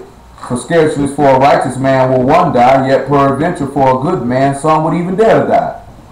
But God commended his love towards us, in that while we were yet sinners, the Messiah died for us. Let's keep that in mind. Come on back to Exodus 16. So he said they came unto the wilderness of Sin. It says, which is between Elim and Sinai. And on the 15th day of the second month, after their departing out of the land of Egypt, the whole congregation of the children of Israel murmured against Moses and Aaron in the wilderness. And the children of Israel said unto them, would to God we had died by the hand of Yah in the land of Egypt, when we sat by the flesh pots, and when we did eat bread to the full. For you have brought us forth into this wilderness to kill this whole assembly with hunger. Then said Yah unto Moses, behold, I will rain bread from heaven for you, and the people shall go out and gather a certain rate every day, that I may prove them, whether they will walk in my law or no. And it shall come to pass that on the 6th day thou shalt prepare that which they bring in, and it shall be twice as much as they gather daily. And Moses and Aaron said unto the children of Israel, at even ye shall know that Yah hath brought you out from the land of Egypt. In the morning then you shall see the glory of Yah. For he hear your murmurings against Yah. What are we that you murmur against us? And Moses said, this shall be when Yah shall give you in the evening flesh to eat, and the morning bread to the full.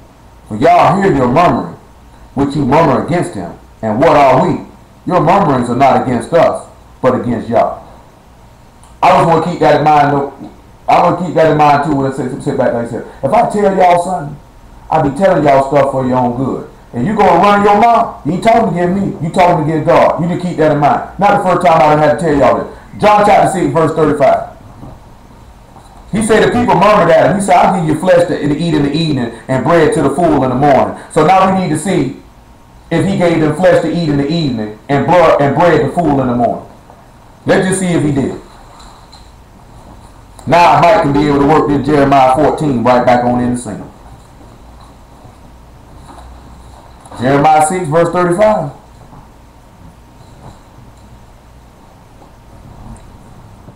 Make it 30. They said therefore unto him, what sign show thou then, that we may see and believe thee?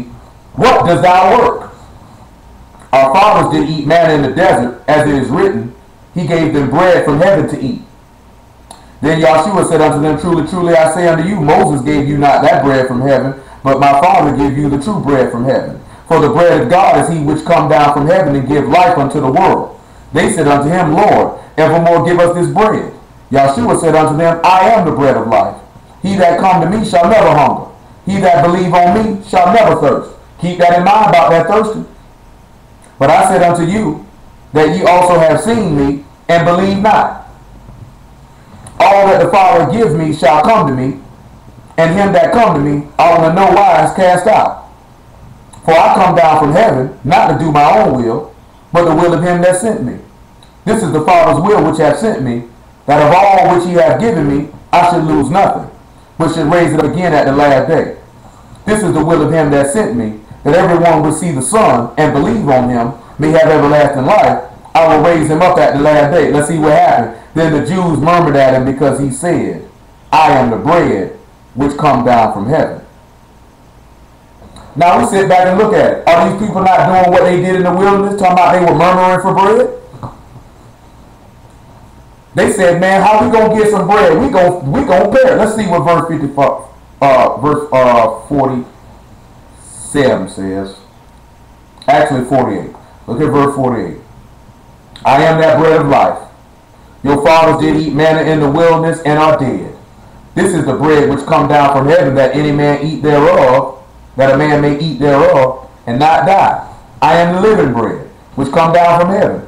If any man eat of this bread, he shall live forever. And the bread that I will give is my flesh, which I will give for the life of the world. 1 Corinthians chapter 12.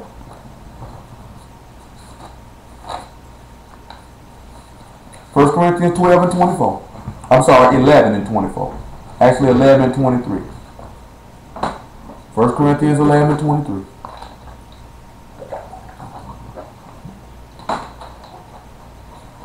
Praise the Lord. Everybody all right? He said, for I have received of the Lord that which also I delivered unto you, that the Lord Yahshua, the same night in which he was betrayed, took bread.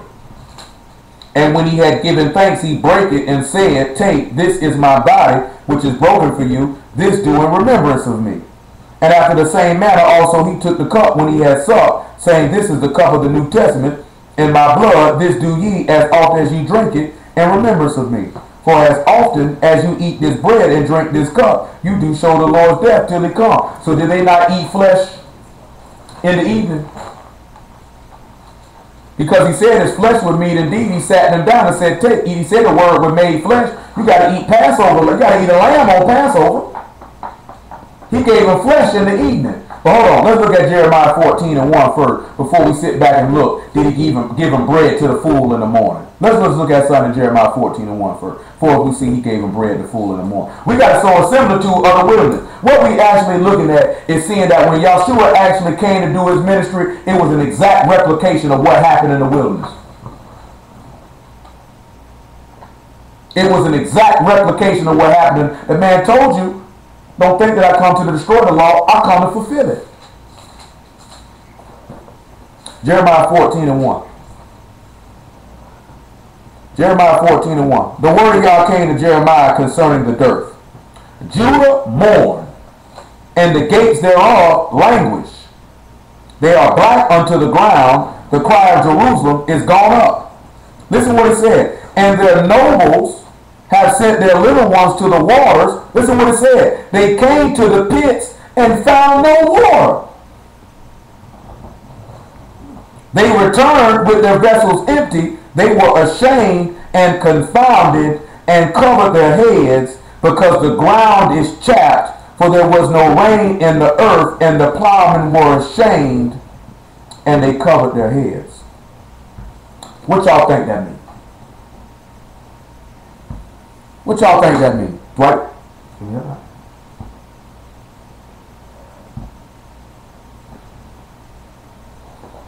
He said to sit back and look. No.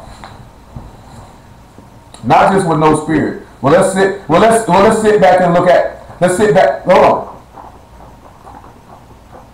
There you go. Let's go look at Genesis 37 first. We work our way back. And then we look at Zechariah 9. He said they came to the pit. There wasn't no water. It said the nobles. As soon as you heard nobles, you should have known this was the apostles. When you heard the gates languish, Judah mourn, the cry of Jerusalem, you should have known this was the apostles' mourning. The man was dead. Matter of fact, and we'll look at Proverbs 13 and 12 to go along with it. Genesis 37 and 23. Make it 21. And Reuben heard it, and he delivered him out of their hands and said, let us not kill him. Reuben said unto them, shed no blood, but cast him into this pit that is in the wilderness, and lay no hands upon him, that he might rid him out of their hands and deliver him to his father again. It came to pass when Joseph would come unto his brethren, they stripped Joseph out of his coat of many colors that was on him, and they took him and cast him into the pit, and the pit was empty. There was no water in it. Zechariah 9 and 11.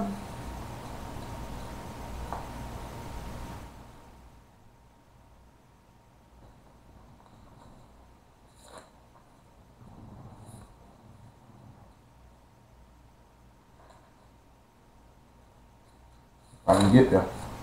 There we go. Zechariah 9 and 11. Listen what it says. As for thee, also by the blood of thy covenant, we just read about the blood of thy covenant, I have sent forth thy prisoners out of the pit wherein is no water. Turn ye to the stronghold, ye prisoners of hope. Even today do I declare that I will render double unto thee. You know, Paul called himself a prisoner of the Lord. He said a prisoner of hope. See, some of y'all are not prisoners of hope. He said he came to set you free, right? That's what he said. Send forth the prisoners out of the pit. Because see, remember he said, if the Son shall set you free, you shall be free indeed. You know, Paul told us in 2 Corinthians chapter 3 about verse 16 or 17, where the Spirit of the Lord is, there is liberty. See, a lot of y'all want freedom, but you don't want to do what's necessary to get the freedom. So you still in a pit where ain't no water at. That's why he said, awake thou that sleepest, and the Messiah give thee light. You know, Israelites love to use that phrase. See, that brother still asleep. We awakening. If you walking in sin, you not awake. If you have a heart of unbelief, you not awake. You still asleep. You still dead, nigga. Proverbs 13 and 12. The man just told you that if a man believe on me, he'll never hunger, no, he never thirst. And these people just sat back and said they went to a pit where there was no water and they thirsty.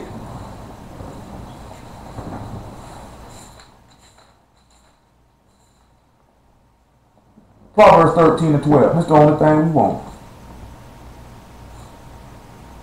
Now we can read 13 along with it. Matter of fact, we can read 14. It all work together. Thank the Lord. Hope deferred make the heart sick. But when desire come, it is a tree of life. Whoso despise the word shall be destroyed. But he that fear the commandment shall be rewarded. The law of the wise is a fountain of life, to depart from the snares of death. Now we're going to look at this now, by how hope deferred make the heart sick, but when the desire comes, it's a tree of life. Then those that hate the word going to be destroyed. He that believes is going, who that respect it, going to be rewarded. And then we see that law of that wise, and we know Yahshua is wisdom. It's a fountain of life. Let's go over here and let's look at John chapter 19 and verse 30. And let's just see what the Lord did. Because he was about to go into a pit. He said there wasn't no water now. Make it 28 actually. John 19 and 28. After that, Luke 24 and 15. John chapter 19 verse 28 and Luke 24 and 15. After this, Yahshua, knowing that all things were now accomplished, that the scripture might be fulfilled, saith, I thirst. Because he about to go into a pit where there wasn't no water. I need a beverage. Now there was a set vessel full of vinegar, and they filled a sponge with vinegar, and put it upon hyssop to put it to his mouth. And when Yahshua therefore had received the vinegar, it is finished. He bowed his head. He gave up the ghost. So they just put him in the pit. There wasn't no water in it. Now let's look at Luke 24 and 15. Wonder why he say, I'm thirsty, man. I need something to drink. We just looked at Jeremiah and say the gates do languish. Judah do mourn. Say ain't no water around here. Say they came to the pit, they found no water. They returned with their vessels empty. They was ashamed and confounded. They covered their heads. Say there wasn't no rain for the earth. The plowmen were ashamed.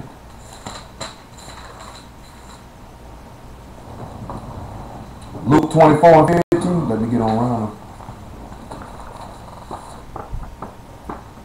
And it came to pass when they communed together and reasoned, Yahshua himself drew near and went with them. But their eyes were holden, they should not know him. And he said, what manner of communications are these that you have one to another as ye walk and are sad? And one of them, whose name was Cleopas, answering, said unto him, art thou only a stranger in Jerusalem? Hast thou not known the things which are come to pass there in these days? He said unto them, what things? They said unto him, concerning Yahshua of Nazareth, which was a prophet, mighty in deed and word before God and all the people. And how the chief priests and rulers have crucified him to be condemned to death, and have delivered him to be condemned to death, and have crucified him. But we trusted that it had been he which had redeemed, and besides all this, Today is the third day since these things were done. Don't it sound like their heart kind of sick? Because their hope had been deferred. It said the third day since this stuff happened. Yea, and certain women also of our company made us astonished, which were early at the sepulchre. When they found not his body, they came saying that they seen also a vision of angels that said he was alive. And certain of them which were with us went to the sepulchre and found it even so as the woman had said, but they saw him not. So then they go to the pits and they didn't find no water. Did they not go to the pit and find no water? Then he said unto them, O fools and slow of heart, to believe all the prophets have spoken. Ought not the Messiah had to suffer these things to enter into his glory? Now this man just went off on them. You don't think they was ashamed and confounded? You don't think they covered their head? You don't think they was ashamed? Because you know in Mark he said he upbraided them for their hardness of heart and unbelief. You don't think they was ashamed? I mean, confounded mean you were made. Man done put you to sleep. You sitting there looking stupid. You don't think they were sitting there looking stupid? And beginning at Moses and all the prophets, he expounded unto them in all the scriptures the thing concerning himself. And he drew nigh unto the village whither they went, and he was made as though he would have gone further. But they constrained him and said, Abide with us, for it's towards evening, and the day is far spent. And he went in to tarry with them. And it came to pass, as he sat at meat with them, he took bread and blessed it, and brake and gave them, and their eyes were open, and they knew him, and he vanished out of their sight. And they said one to another, Did not our heart burn within us while he talked with us by the way, and while he opened to us the scriptures? So he gave them bread in the morning. And gave them bread in the morning. So in the wilderness, he sat back and told you, I have proved you, you proved me, I showed you my work. I showed you my work. Let's look at Numbers chapter 21.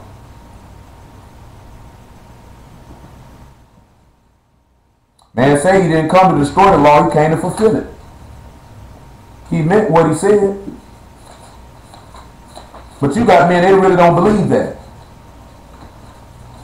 They really think this man just is 21 and 1. You know, a lot of people just sitting right here, they really don't believe what this man said and what he did.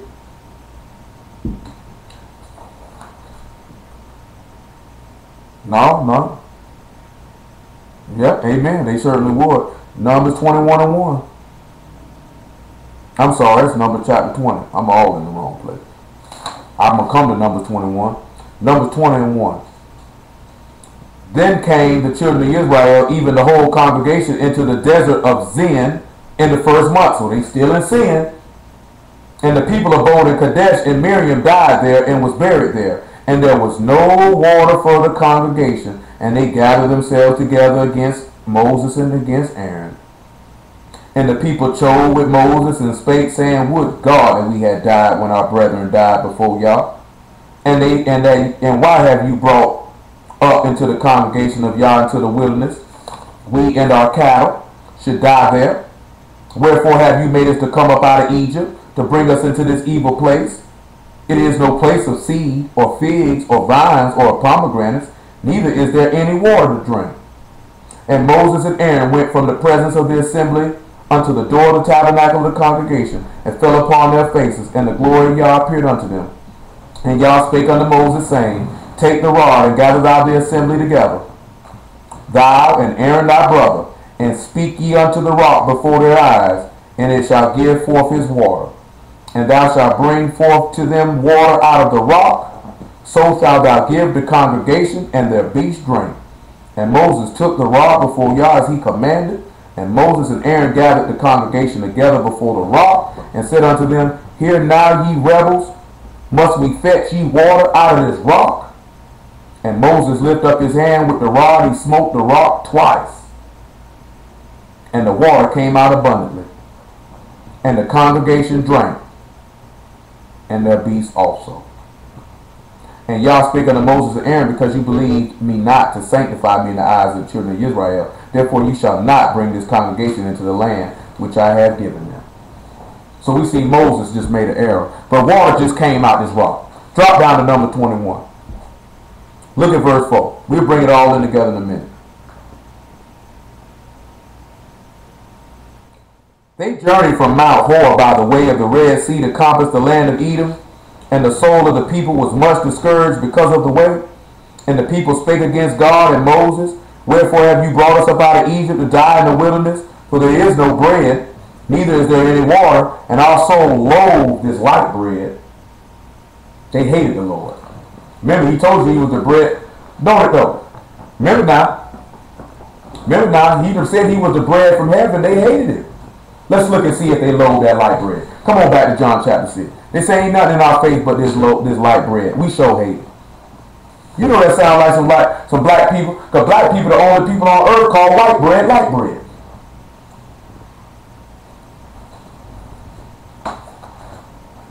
John chapter 6, verse 55. For my flesh is meat indeed, and my blood is drink indeed. He that eat my flesh and drink my blood dwell in me, and I in him. As the living Father hath sent me, I live by the Father, so he that eat me, even he shall live by me. This is that bread which came down from heaven, not as your fathers did eat manna and are dead. He that eateth this bread shall live forever. These things said he in the synagogue, as he taught in Capernaum. Many therefore of his disciples, when they heard this, saying, This is a hard saying, who can hear it? When Yahshua knew in himself that his disciples murmured at it, he said unto them, Doth this offend you? And what if ye shall see the Son of Man ascend up where he was before? It is the Spirit that quickens, the flesh profit nothing. The words that I speak unto you, they are spirit and they are life. But there are some of you that believe not. For Yahshua knew who they were that believed not and who should betray him. And he said, therefore said I unto you, that no man can come unto me, except it was given unto him of my Father. From that time many of the disciples went back and walked with him no more. Said, we hate this light bread. I don't want nothing to do with it. I hate it. I how some of y'all sit back and look at the word. I hate this light bread. Some niggas will sit back and be on the congregation and see, I got wisdom too. See, he ain't the only one who got it. See, I got it too. And you know what happened here? You have a nigga side nigga trying to show people stuff, and they pull people away, and now everybody going to hell. Look at verse 6 of Numbers chapter 21. We just looking at key points of things that happened in the wilderness now. The people were in sin when Yahshua came. It said the man named in Matthew 1:21, his name shall be called Yahshua. He shall save his people from their sins. They were in the wilderness. They were in sin. They called the wilderness sin. Number 21 it said, Yah sent fiery serpents among the people, and they bit the people, and much people of Israel died.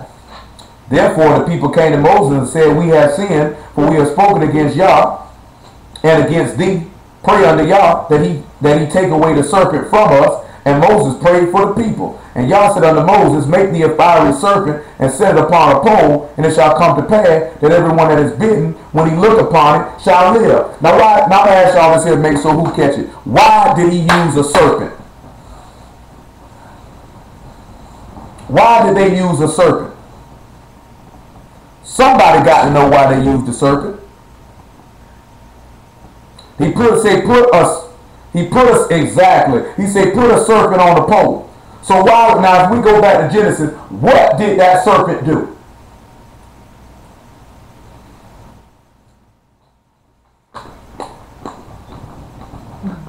Remember this here? What Hebrews chapter 2 tell you? That Yahshua came to destroy him that had power over death, that is the devil.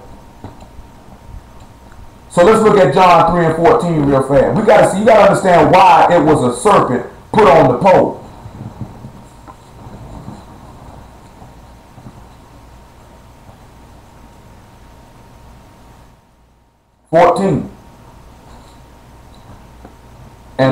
And as Moses lifted up the serpent in the wilderness, even so the Son of Man be lifted up, that whosoever believe in him should not perish but have eternal life. Now didn't it say that Yahshua became sin for us who knew no sin? And it's Satan, he came to destroy the works of the devil. So that means showing forth the serpent. We already been dealing with it. When he was on the tree, what was he? He was cursed, which means he was sin, which means he was the serpent. He had to become the serpent. So when you sit back and look at it, when he say the Son of Man be lifted up, then guess what he wore when he was on that tree? He was that serpent on the tree, just like in the wilderness. Y'all clear? Y'all understand that? That makes sense for you? That's clear. Go ahead.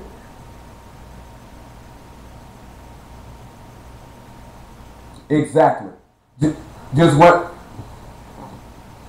Yeah. That's just what we looked at last Sabbath, about throwing that staff down and it became a serpent. He became sin. When he picked it back up again, he was the rod. He was the Son of God. But for that time period, he had to become sin. But let's drop down to about we're in verse 9. Well, verse 8 actually. Did we read it? Say, and Yah said unto Moses, make thee a fiery serpent, set it upon a pole, shall come to pass that everyone that is bitten, when he look upon it, shall live. Remember what he said? You shall look upon me whom you have pierced, and you shall mourn for me, as a man mourn for his only son. See, we were talking to a stupid nigga earlier in the week. Dumb nigga say, I worship the son. I say, what son you worship? I know he gonna say Israel and David. Israel and David. I say, y'all can't have two sons. Yes, you can. I say, the law say he only got one son. You twisting scripture. It said what it says. You a twisted dummy. He got mad because I told him he acted like a woman. And I told him he was an idiot. Then he proceeded to cuss. I told him, you got one more time to cuss on my phone, homeboy, and I'm hanging the phone up in your face. You're an effing idiot. And I hung right up in his face. Now, I'm going to tell you the reason why I said the nigga acting like a woman. As we trying to read the verses, this nigga steady talking. I say, man, I know you don't, I already know that because I know that behavior. But I say the only people who do that are women. I say, you acting like a real woman right now. He lucky I ain't really get deep off in it like I wanted to. And say, have you sure that you did not forget your maxi pad? Have you taken your menstrual pills? Because I think you could be bleeding right now. I think you queefing. I think I heard something. Are you all right? The nigga got mad, but I'm just being honest. Qual reading the verse, that nigga interrupted the verse in the middle of it. So what is the covenant? Every time we showed him something, you twisting it. We ain't twisting nothing. You read it, you heard it. Now we twisting. I ain't even expounded. We didn't have to expound. No, we were looking at the Levites were the only ones who can teach the law. He said anybody can teach the law when we're in captivity. I say chapter and verse, please. I don't know where it's at. I know he can't find one. I know he can't find one. He know he can't find one.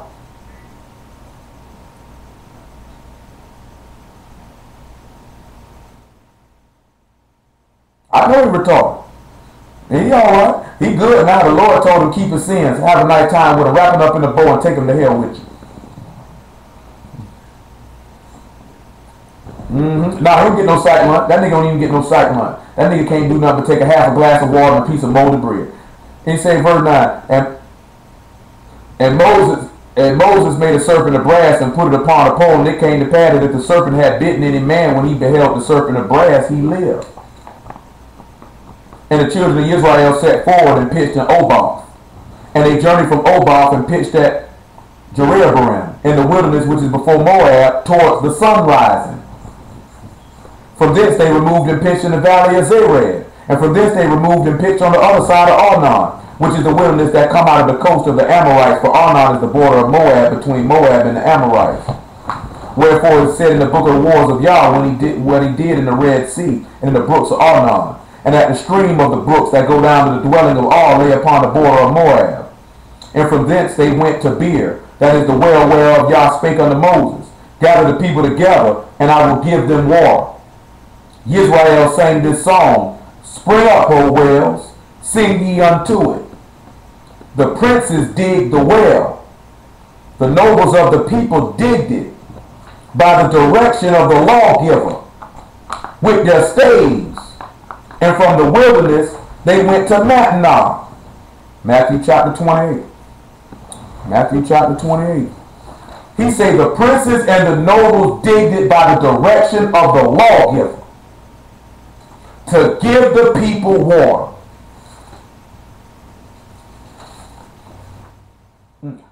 How many of y'all would have actually thought this man actually came and fulfilled all the works of what happened in the wilderness? Matthew 28 and 16.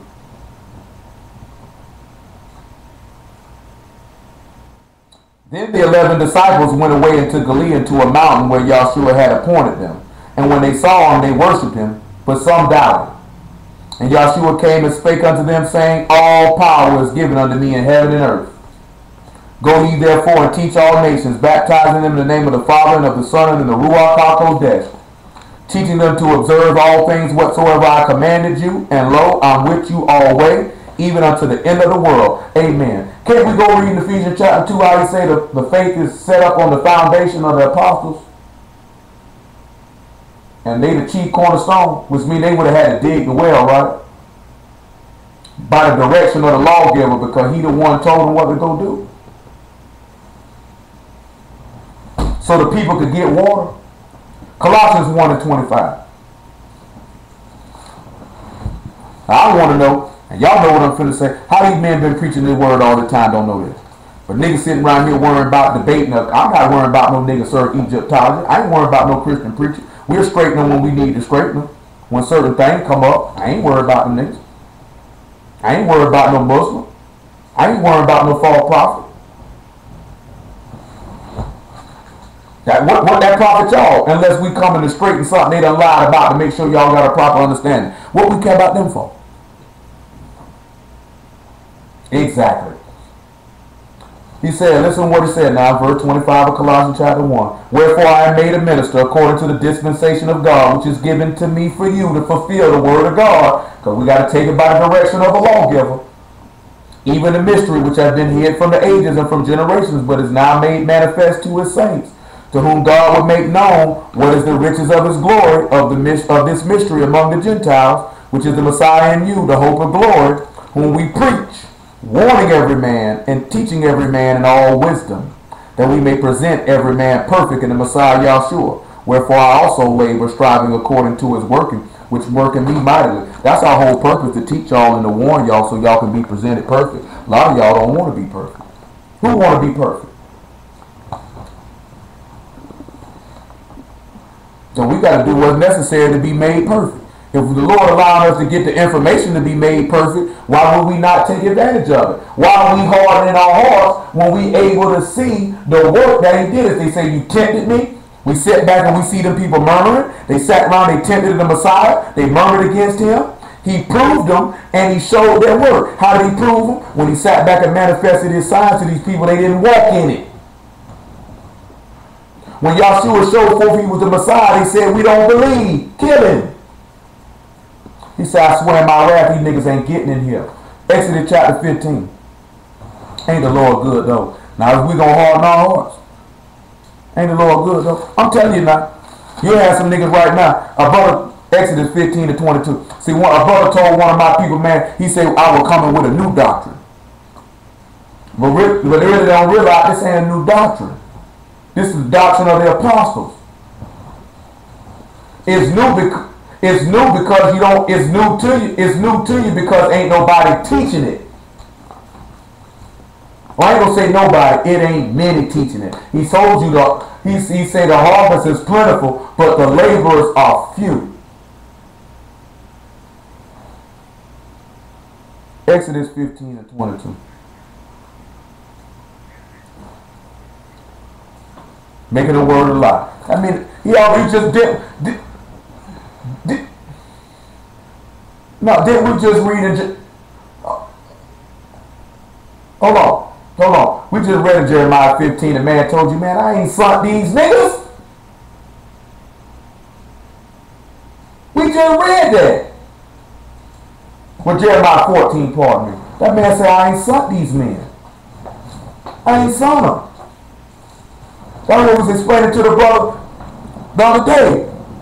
Study to show yourself approved as a worker. Ain't nobody hired you, nigga. You can't go on your construction site and start picking up the jackhammer.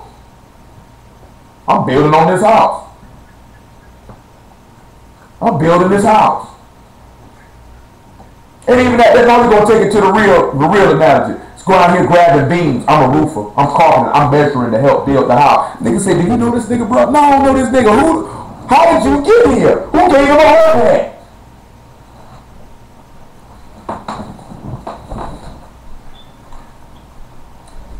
Exodus 15 and 22. No, I ain't getting that. So Moses brought Israel from the Red Sea, and they went out into the wilderness of Shur. And they went 3 days in the wilderness and found no water.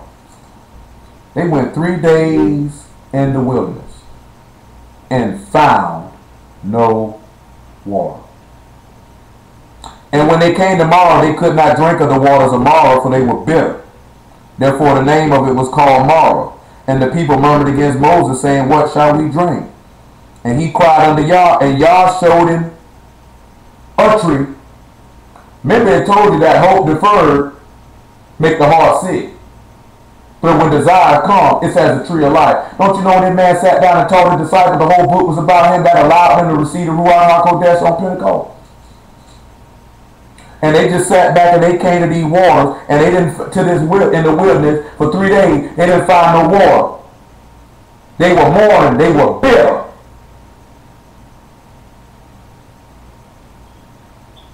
And he cried unto Yah, and Yah showed him a tree, which when he had cast into the waters were made sweet. And there made for them a statute in the ordinance, and there he proved them. And if thou wilt diligently hearken to the voice of Yah thy God, and will do that which is right in his sight, and will give ear to his commandment, and keep all his statutes, listen what he said. I will put none of these diseases upon thee, which I brought upon the Egyptians, for I am Yah thy God that healed thee. And we know them people didn't do that. So all the diseases of Egypt, them 7 plagues, he brought on the sun, and he still healed them anyway. Going right back to them 7 locks that we looked at. How many of y'all ever wondered why I mentioned this man had 7 locks?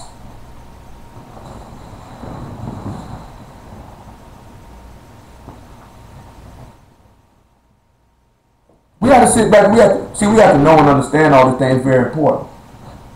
So we seeing another similitude of something. But look at 1 Samuel chapter 23. Man, I had a lot of stuff for y'all this evening, and Lord knows we can't get it all.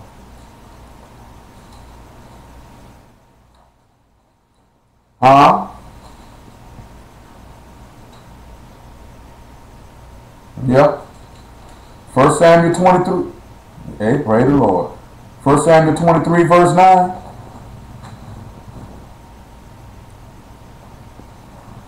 I'm going to see how many of y'all can catch this here in 1 Samuel 23 and 9. I got some stuff in the book, more stuff, 23 and 9. I got some more stuff in Numbers that come to my mind we need to go look at. Let me see if we get around there to it before we get out of here. I got some more stuff. Well, thank the Lord. That's how he operates.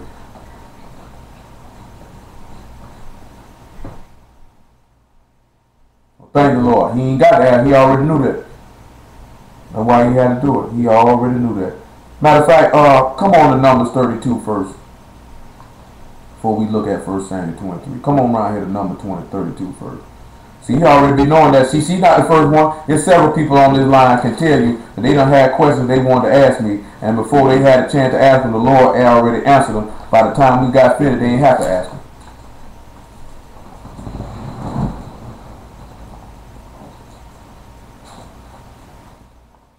and 9. For when they went up unto the valley of Eshol and saw the land, they discouraged the heart of the children of Israel, that they should not go into the land which Yah had given them.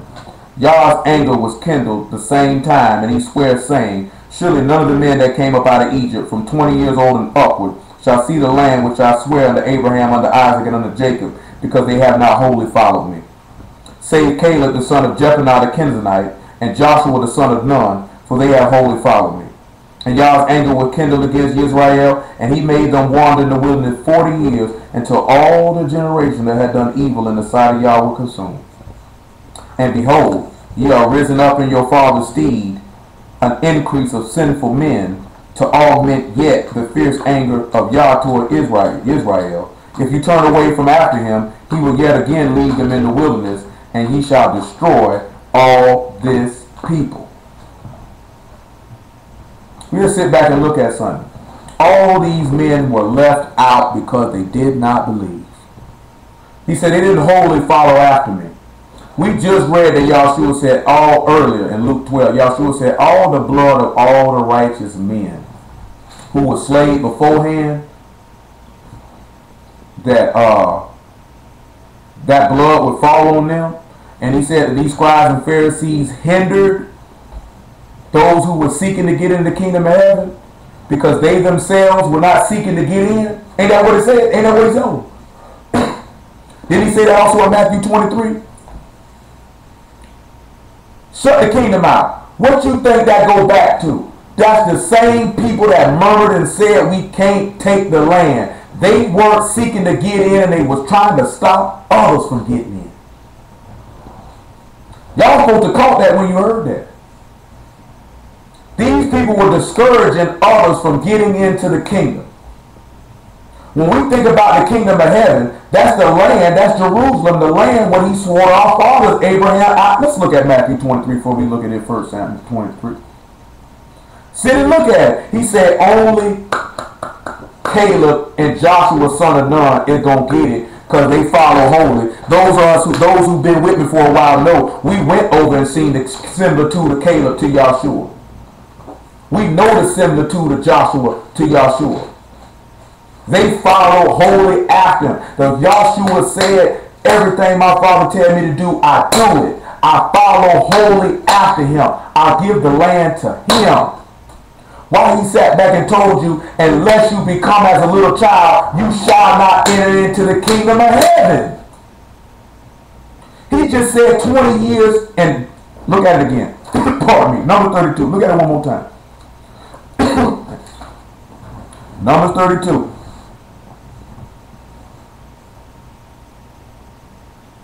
Verse 11. Listen to what he say now. Surely none of the men that came up out of Egypt from 20 years old and upward shall see the land which I swear unto Abraham, unto Isaac, unto Jacob, because they have not wholly followed me. After we look at Matthew 23, we'll look at Matthew 18. When a man tell you he came to fulfill the law, that's what he meant. Matthew 23, verse 13. Thank the Lord for the word. Well, understand the beautiful thing if you can get it. How else you gonna get it? Didn't he say he'd give you pastors and feed you with knowledge and understanding? Now you gotta sit back and look at it. Are these people feeding anybody with knowledge and understanding, or are they just talking?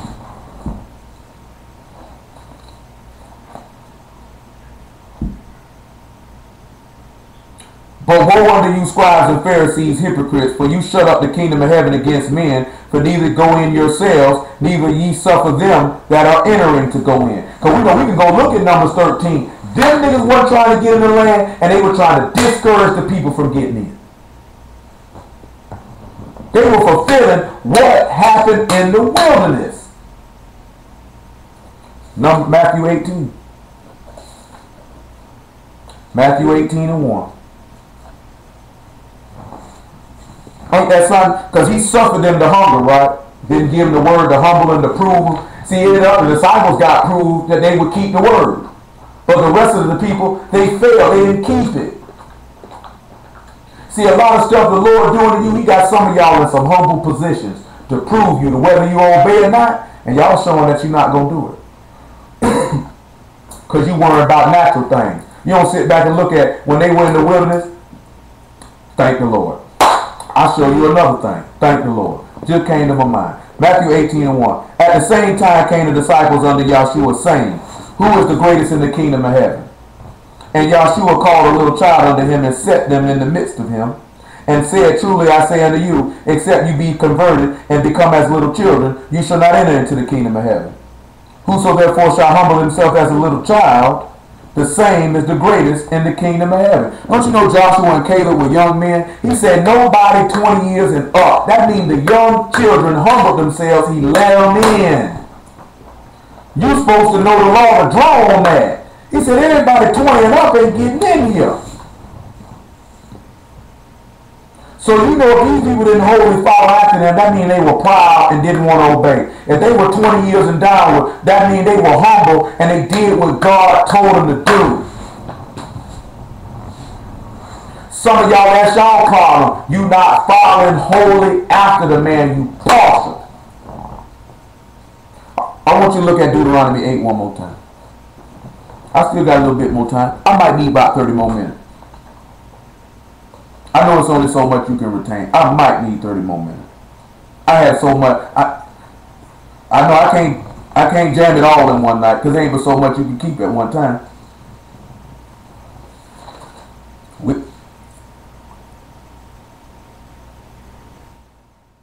Thank the Lord. It's on tape anyway. Look at verse. Well, I won't put it up to the morning time. I ain't gonna put up 8 and 4. I ain't gonna put it up to the morning time.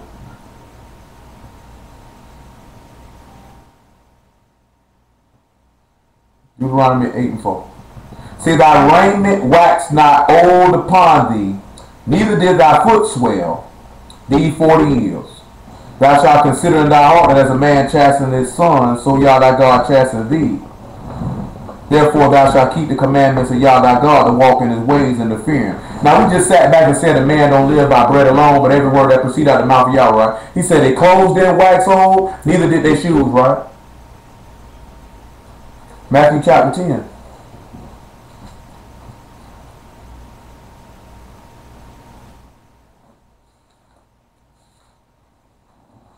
Matthew chapter 10, verse 5. That's what some of y'all need to remember too, because that also go to when Yahshua said, your father know you need clothes. He know you need food. He knew we needed food in the wilderness. We didn't lack anything. See, a lot of y'all be scared to go get up and do something like y'all don't know you need a job, you need clothes, and you need a roof over your head. That man able to provide. Man say, seek the kingdom of God and his righteousness. Stop seeking to get this and get that and do what the man told you to do. That man know you need all that stuff. Straight up and down. That man know you need that. Same way a parent know their child hungry, they need clothes. That baby ain't got to tell them I'm hungry. I know you hungry, I feed you. The baby ain't got to tell I need clothes. I know you need clothes, I buy them.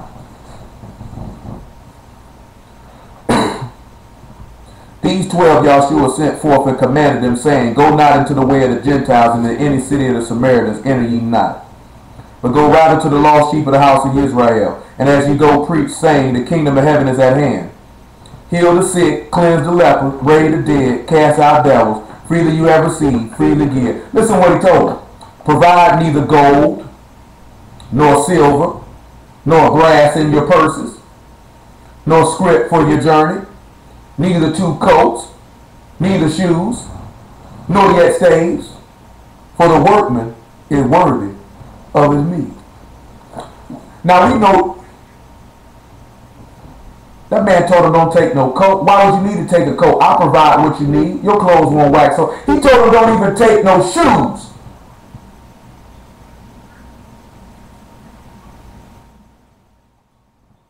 Man, that man told him don't take no shoes. Listen what he told him. No scrip for your journey. Weren't they journeying in the wilderness? He said don't take no coat. Don't take no shoes. When we left up out of Egypt, all we left with was what? Clothes on our back, wasn't it? Exodus chapter 12. Oh man, y'all did y'all know that already?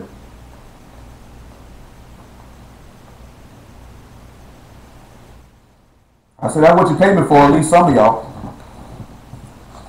If I do my job, I try to do it well. Exodus chapter 12, verse 34.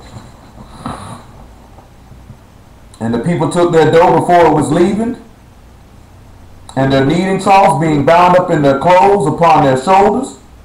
And the children of Israel did according to the word of Moses. They borrowed of the Egyptians jewels of silver, jewels of gold, and raiment.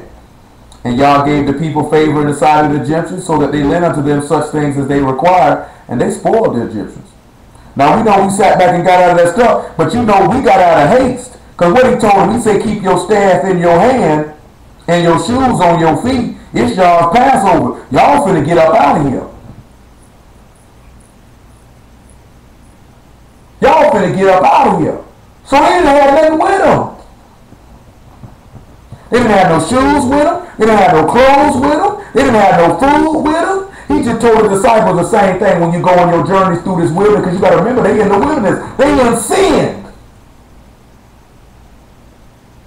He said, don't take nothing with you. God will provide. He showed us that in the wilderness. He said, I do these things to humble thee, to prove you whether you keep my law or not. Ain't the Lord good? 1 Samuel 23. That's why I be telling y'all, you know, some people be like, oh, that nigga there arrogant, he cocky or something. I can sit back and say, man, I wouldn't say it to another man of God that I knew was a man of God that had the word, but I let these false prophets know, man, you don't want no trouble with me, man. You don't want to see me, man. I shame you on general principle. On general principle. Because I ain't never seen so many false prophets in my life so arrogant. How can you be stupid and be arrogant? I'm talking about, I ain't even arrogant, and I got a little bit of ability. I know this nigga, he get on the court, so he know he can dunk on niggas. He ain't even arrogant. He know I can dunk on you niggas if I want to. I mean, I ain't got to keep telling you that. I just show you I can dunk on you when I put my groin in your face. And you be shamed. Nigga be sitting there hoping the nigga got his iPhone on so they can catch it on tape, let the whole world see. You know, ain't nothing worse to get dunked on. Yeah, it is. Especially if a nigga get it on, especially if we can get a visual image. Especially because you can't turn around and dunk back on it. 1 Samuel 23 and 9. I figure ready to let y'all roll. But 1 Samuel 23 and 9. Then said David, and David knew that Saul secretly practiced mischief against him. And he said to Abiathar the priest, bring hither the ephod. What y'all think that could correlate to? David knowing that Saul secretly practiced mischief against him. That's Judas. Knowing that Yahshua already knew that Judas was going to betray him. John 13 to make it official.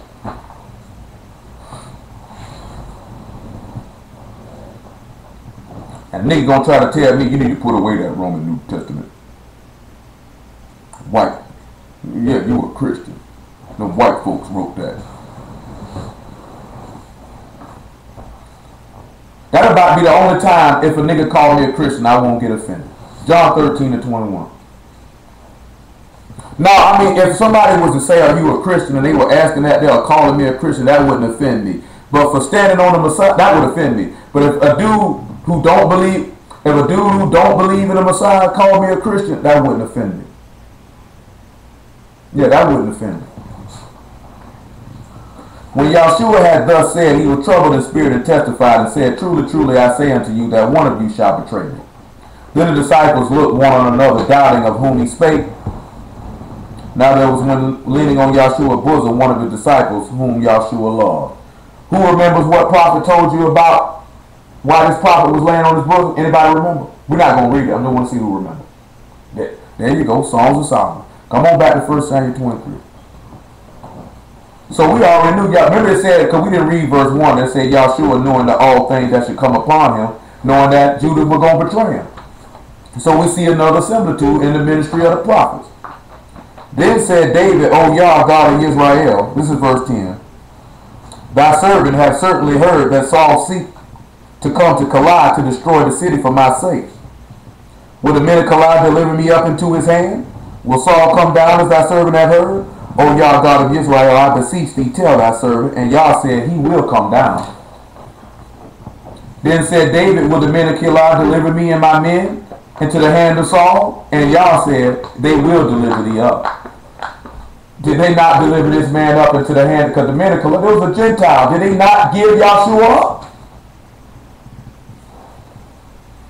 Then David and his men, which were about 600, arose and departed out of Keilah and went whithersoever they could go. And they were told Saul that David was escaped from Keilah, and he forbore to go forth. And David abode in the wilderness in strongholds, and remained in the mountain in the wilderness of Ziph. And Saul sought him every day, but God delivered him not into his hand. And David saw that Saul was come out to seek his life. And David was in the wilderness of Ziph in a wood. And Jonathan, Saul's son, arose and went to David into the wood, and strengthened his hand in God. And he said unto him, Fear not, for the hand of Saul my father shall not find thee. Thou shalt be king over Israel, and I shall be next unto thee, and that also Saul my father know. Now, what y'all think that's important about David? David saw that Saul came to seek his life, and he was in a wilderness. And then Saul's son arose and strengthened his hand in God. What y'all think they're talking about?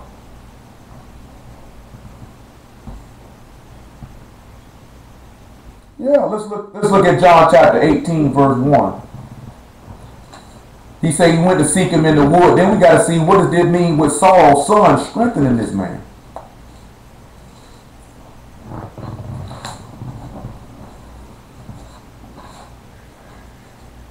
And then he told him when he strengthened him, you'll be ruler over Israel. No, not John the Baptist. He said we gonna see, what John the Baptist. When Yahshua had spoken these words, he went forth with his disciples over the brook of Cedron, where it was a garden, into which he entered and his disciples. Because that's just what it happened with David and his men, right? They went into a wood in a garden. And Judas also, which betrayed him, knew the place, for Yahshua all times was ordered hither with his disciples. And Judas, then having received a band of men, the officers from the chief priests and Pharisees, come hither with lanterns, torches, and weapons. Because the men of Keilah were seeking to go to war with him, wasn't it? I got one more place in 1 Kings 2. They were seeking to go to war, right? He just told this man that he was going to deliver him up to these people, right? And he came out to seek him in the wilderness in the wood. He saw that this man saw it. So now we got to turn around and look at how would this man's hand strengthen? What did this mean with Jonathan strengthening this man's hand? Luke 22 and 38. And then after he told him he strengthened him, he said, you'll be king and I'll be next unto thee. If he next unto him, what that mean? Keep that in mind. Luke 22 and 38. Luke 22 and 38. And they said, Lord, behold, here are two swords. He said unto them, it is enough. And he came out and went as he was wont to the Mount of Olives, and his disciples followed him. And when he was at that place, he said unto them, pray that ye enter not into temptation. He was withdrawn from them about a stone's cast, and kneeled down and prayed, and saying, Father, if thou be willing, remove this cup from me. Nevertheless, not my will be done, not my will, but thine be done. And there appeared an angel unto him from heaven, strengthening him. Now David was in a strait where man were coming to kill him, and somebody arose and went to him while he was in this guard and strengthened his hand in God. Why do you think that angel had to come do that? When you look at Exodus 23 and 19, just seal it on up. Let's get one out of the law to go along with it. Exodus 23 and 20. I had something else to sister. I got a lot of stuff for y'all. I be wanting to get it all in at one time, but I can't do it. Lord won't even direct it going that fast. This is what he said in verse 20. Behold, I send an angel before thee to keep thee in the way, to bring thee into the place which I have prepared. Where was the place he had prepared for him but the grave? Beware of him and obey his voice. Provoke him not, for he will not pardon your transgression, for my name is in it. But if thou shalt indeed obey his voice and do all that I speak, then will I be an enemy unto thy enemies, and an adversary unto thy adversaries. So you think when that man was strengthening him, he wasn't letting Yahshua know, be strong, brother. Be strong. You got to go do this. Because when you go do this, your father going to allow you to be able to destroy all your enemies. Everybody. Didn't he just sit there and tell them people, your blood be upon your children? That means he got to come back around there. I got to come back and see y'all. That angel came to keep him in the way. He just was praying, let the cup pass. Let me send somebody around there and strengthen him so he can stay, go do what he got to go do. And you seeing, and he sit back, and you seeing Jonathan come and strengthen the hand of God and told him, you'll be ruled over Israel. We already know this man ruled over Israel. That was the prophesy in Luke chapter 1, verse 31, what came to his mama. Matthew 16. Jonathan said, I'll be next to you.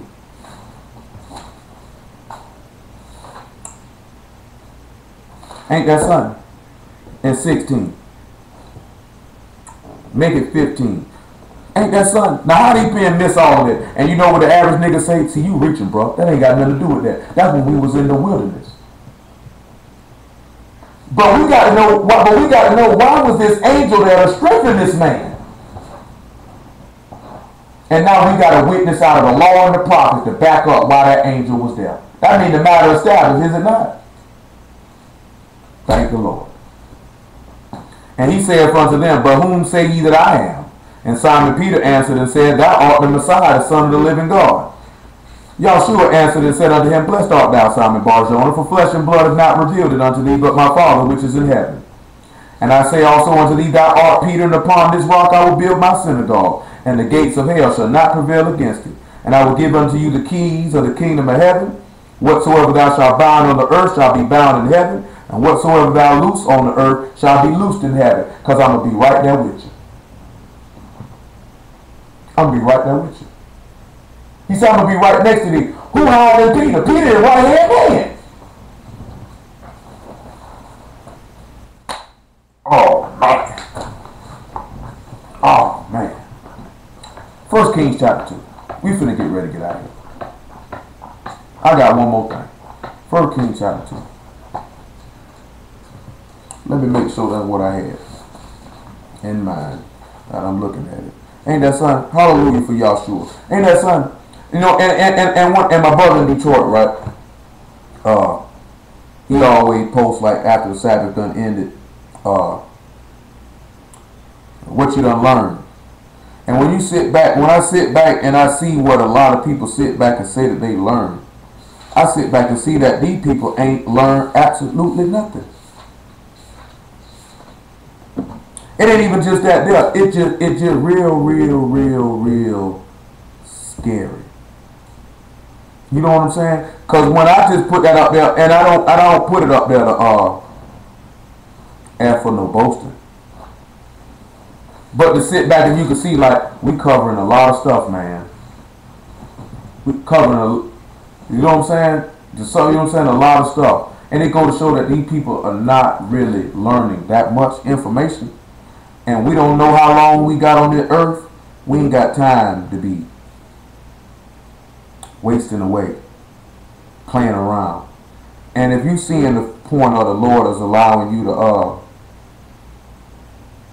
to learn of his son, you ain't got no business around here playing. Because you could be sitting with a group of people that are learning absolutely nothing, have no way of any understanding, have no way of obtaining any salvation, and they gonna perish. We gonna save this 1 Kings chapter 2 for another day. I'm gonna save that for another day. Come on around here to Hebrews chapter 3, verse 13. I'm gonna save that for another. Actually, I was in the wrong chapter. It looked like.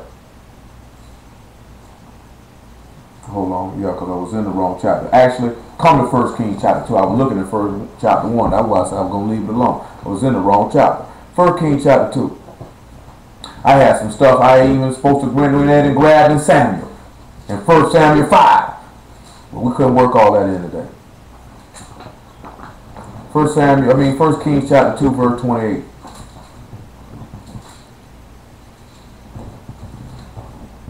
Then tidings came to Joab, for Joab had turned to Adonai, though he turned not after Absalom. And Joab fled into the tabernacle of Yah and caught hold on the horns of the altar. It was told King Solomon that Joab was fled into the tabernacle of Yah because he is by the altar. Then Solomon sent Benaiah the son of Jehoiada, saying, go for upon him. Benaiah came to the tabernacle of Yah and said unto him, thus saith the king, come forth. And he said, nay, but I will die here. Benaiah brought the king word again, saying, thus said Joab, and thus he answered. The king said unto him, do as he has said, and fall upon him, and bury him, that thou may take away the innocent blood which Joab shed from me, and from the house of my father. And Yah shall return his blood upon his own head. Because remember how we read in Luke that all the blood of the righteous men will fall upon his generation? You got to sit back and look at it. The reason why this is important is because Yahshua became sin. So that means the blood of sin or the blood of man was on him. I got to get this blood up off of me. Yah shall return his blood upon his own head. Hold on, I'm sorry. Verse 31. And the king said unto him, do as he has said, and fall upon him and bury him. That thou may take away the innocent blood which Joab shed from me and from my house of my father. Yah shall return his blood upon his own head, who fell upon two men more righteous and better than he, and slew them with the sword, my father David not knowing thereof, to wit, Abner the son of Ner, captain of the host of Israel, and Amasa the son of Jether, captain of the house of Judah, of the host of Judah. Their blood shall therefore return upon the head of Joab and upon the head of the seed forever, but upon David and upon his seed and upon his house and upon his throne there shall be peace forever from Yah. Why is this important? Who is Amasa and who is Abner? What happened to Abner?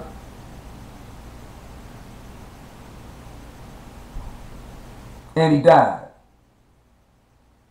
And David said, I'm guiltless of this man's blood. Let it fall on the head of Joab. What happened to Amasa?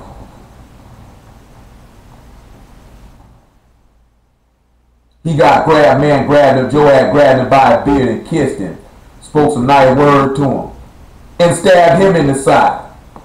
And he fell down in the street and wallowed in his own blood. Then somebody came with a cloth and covered him up and buried him.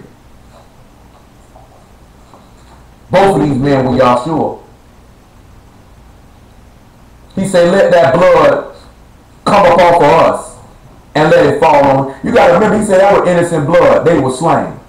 Yahshua was innocent blood and he was slain. But the sin or the sins of the people, because that sin is on us, like he said in Isaiah 59, our transgressions are with us, our iniquities in it. Your hands are defiled with blood. He became sin. So in order for this man, when he rose from the dead, he said, you know what? That blood on their seed and them after them, their children. Why do you think he prophesied and told them all the blood of the righteous men from Abel all the way down to Zacharias or Bacharias got to fall on this generation? Y'all got to wear all this blood. You sit back and look at it, you found the sinner, you got to wear all that blood.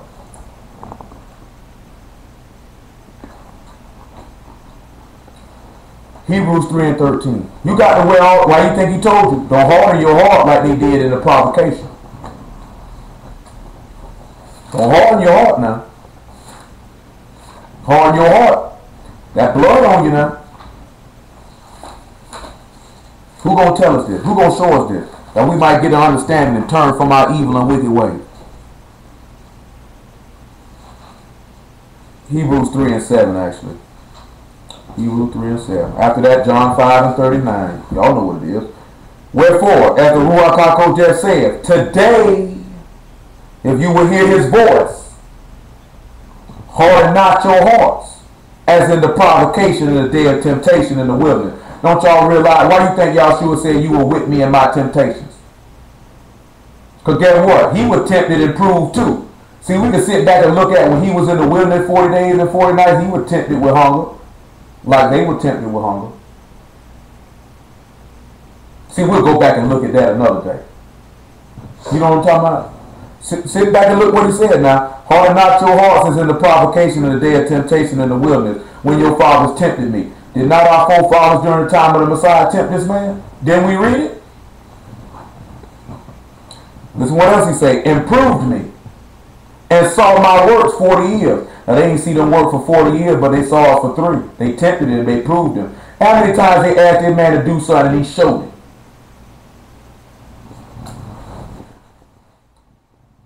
Wherefore I was grieved with that generation and said, they do always err in their heart. They have not known my ways.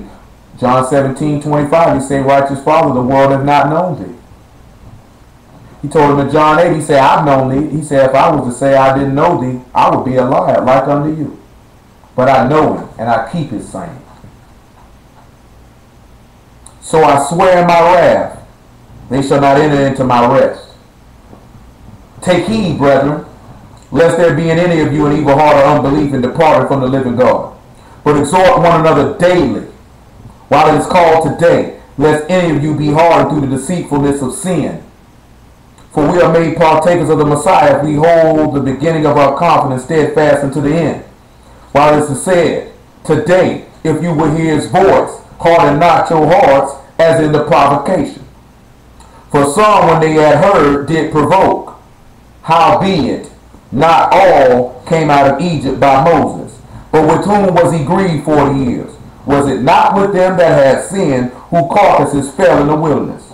And to whom sware he that they should not enter into his rest, but to them that believe not? So we see they could not enter in because of unbelief. And we sit back looking at those that reproach the Messiah, because he said, come unto me all ye that labor, and I will give ye rest.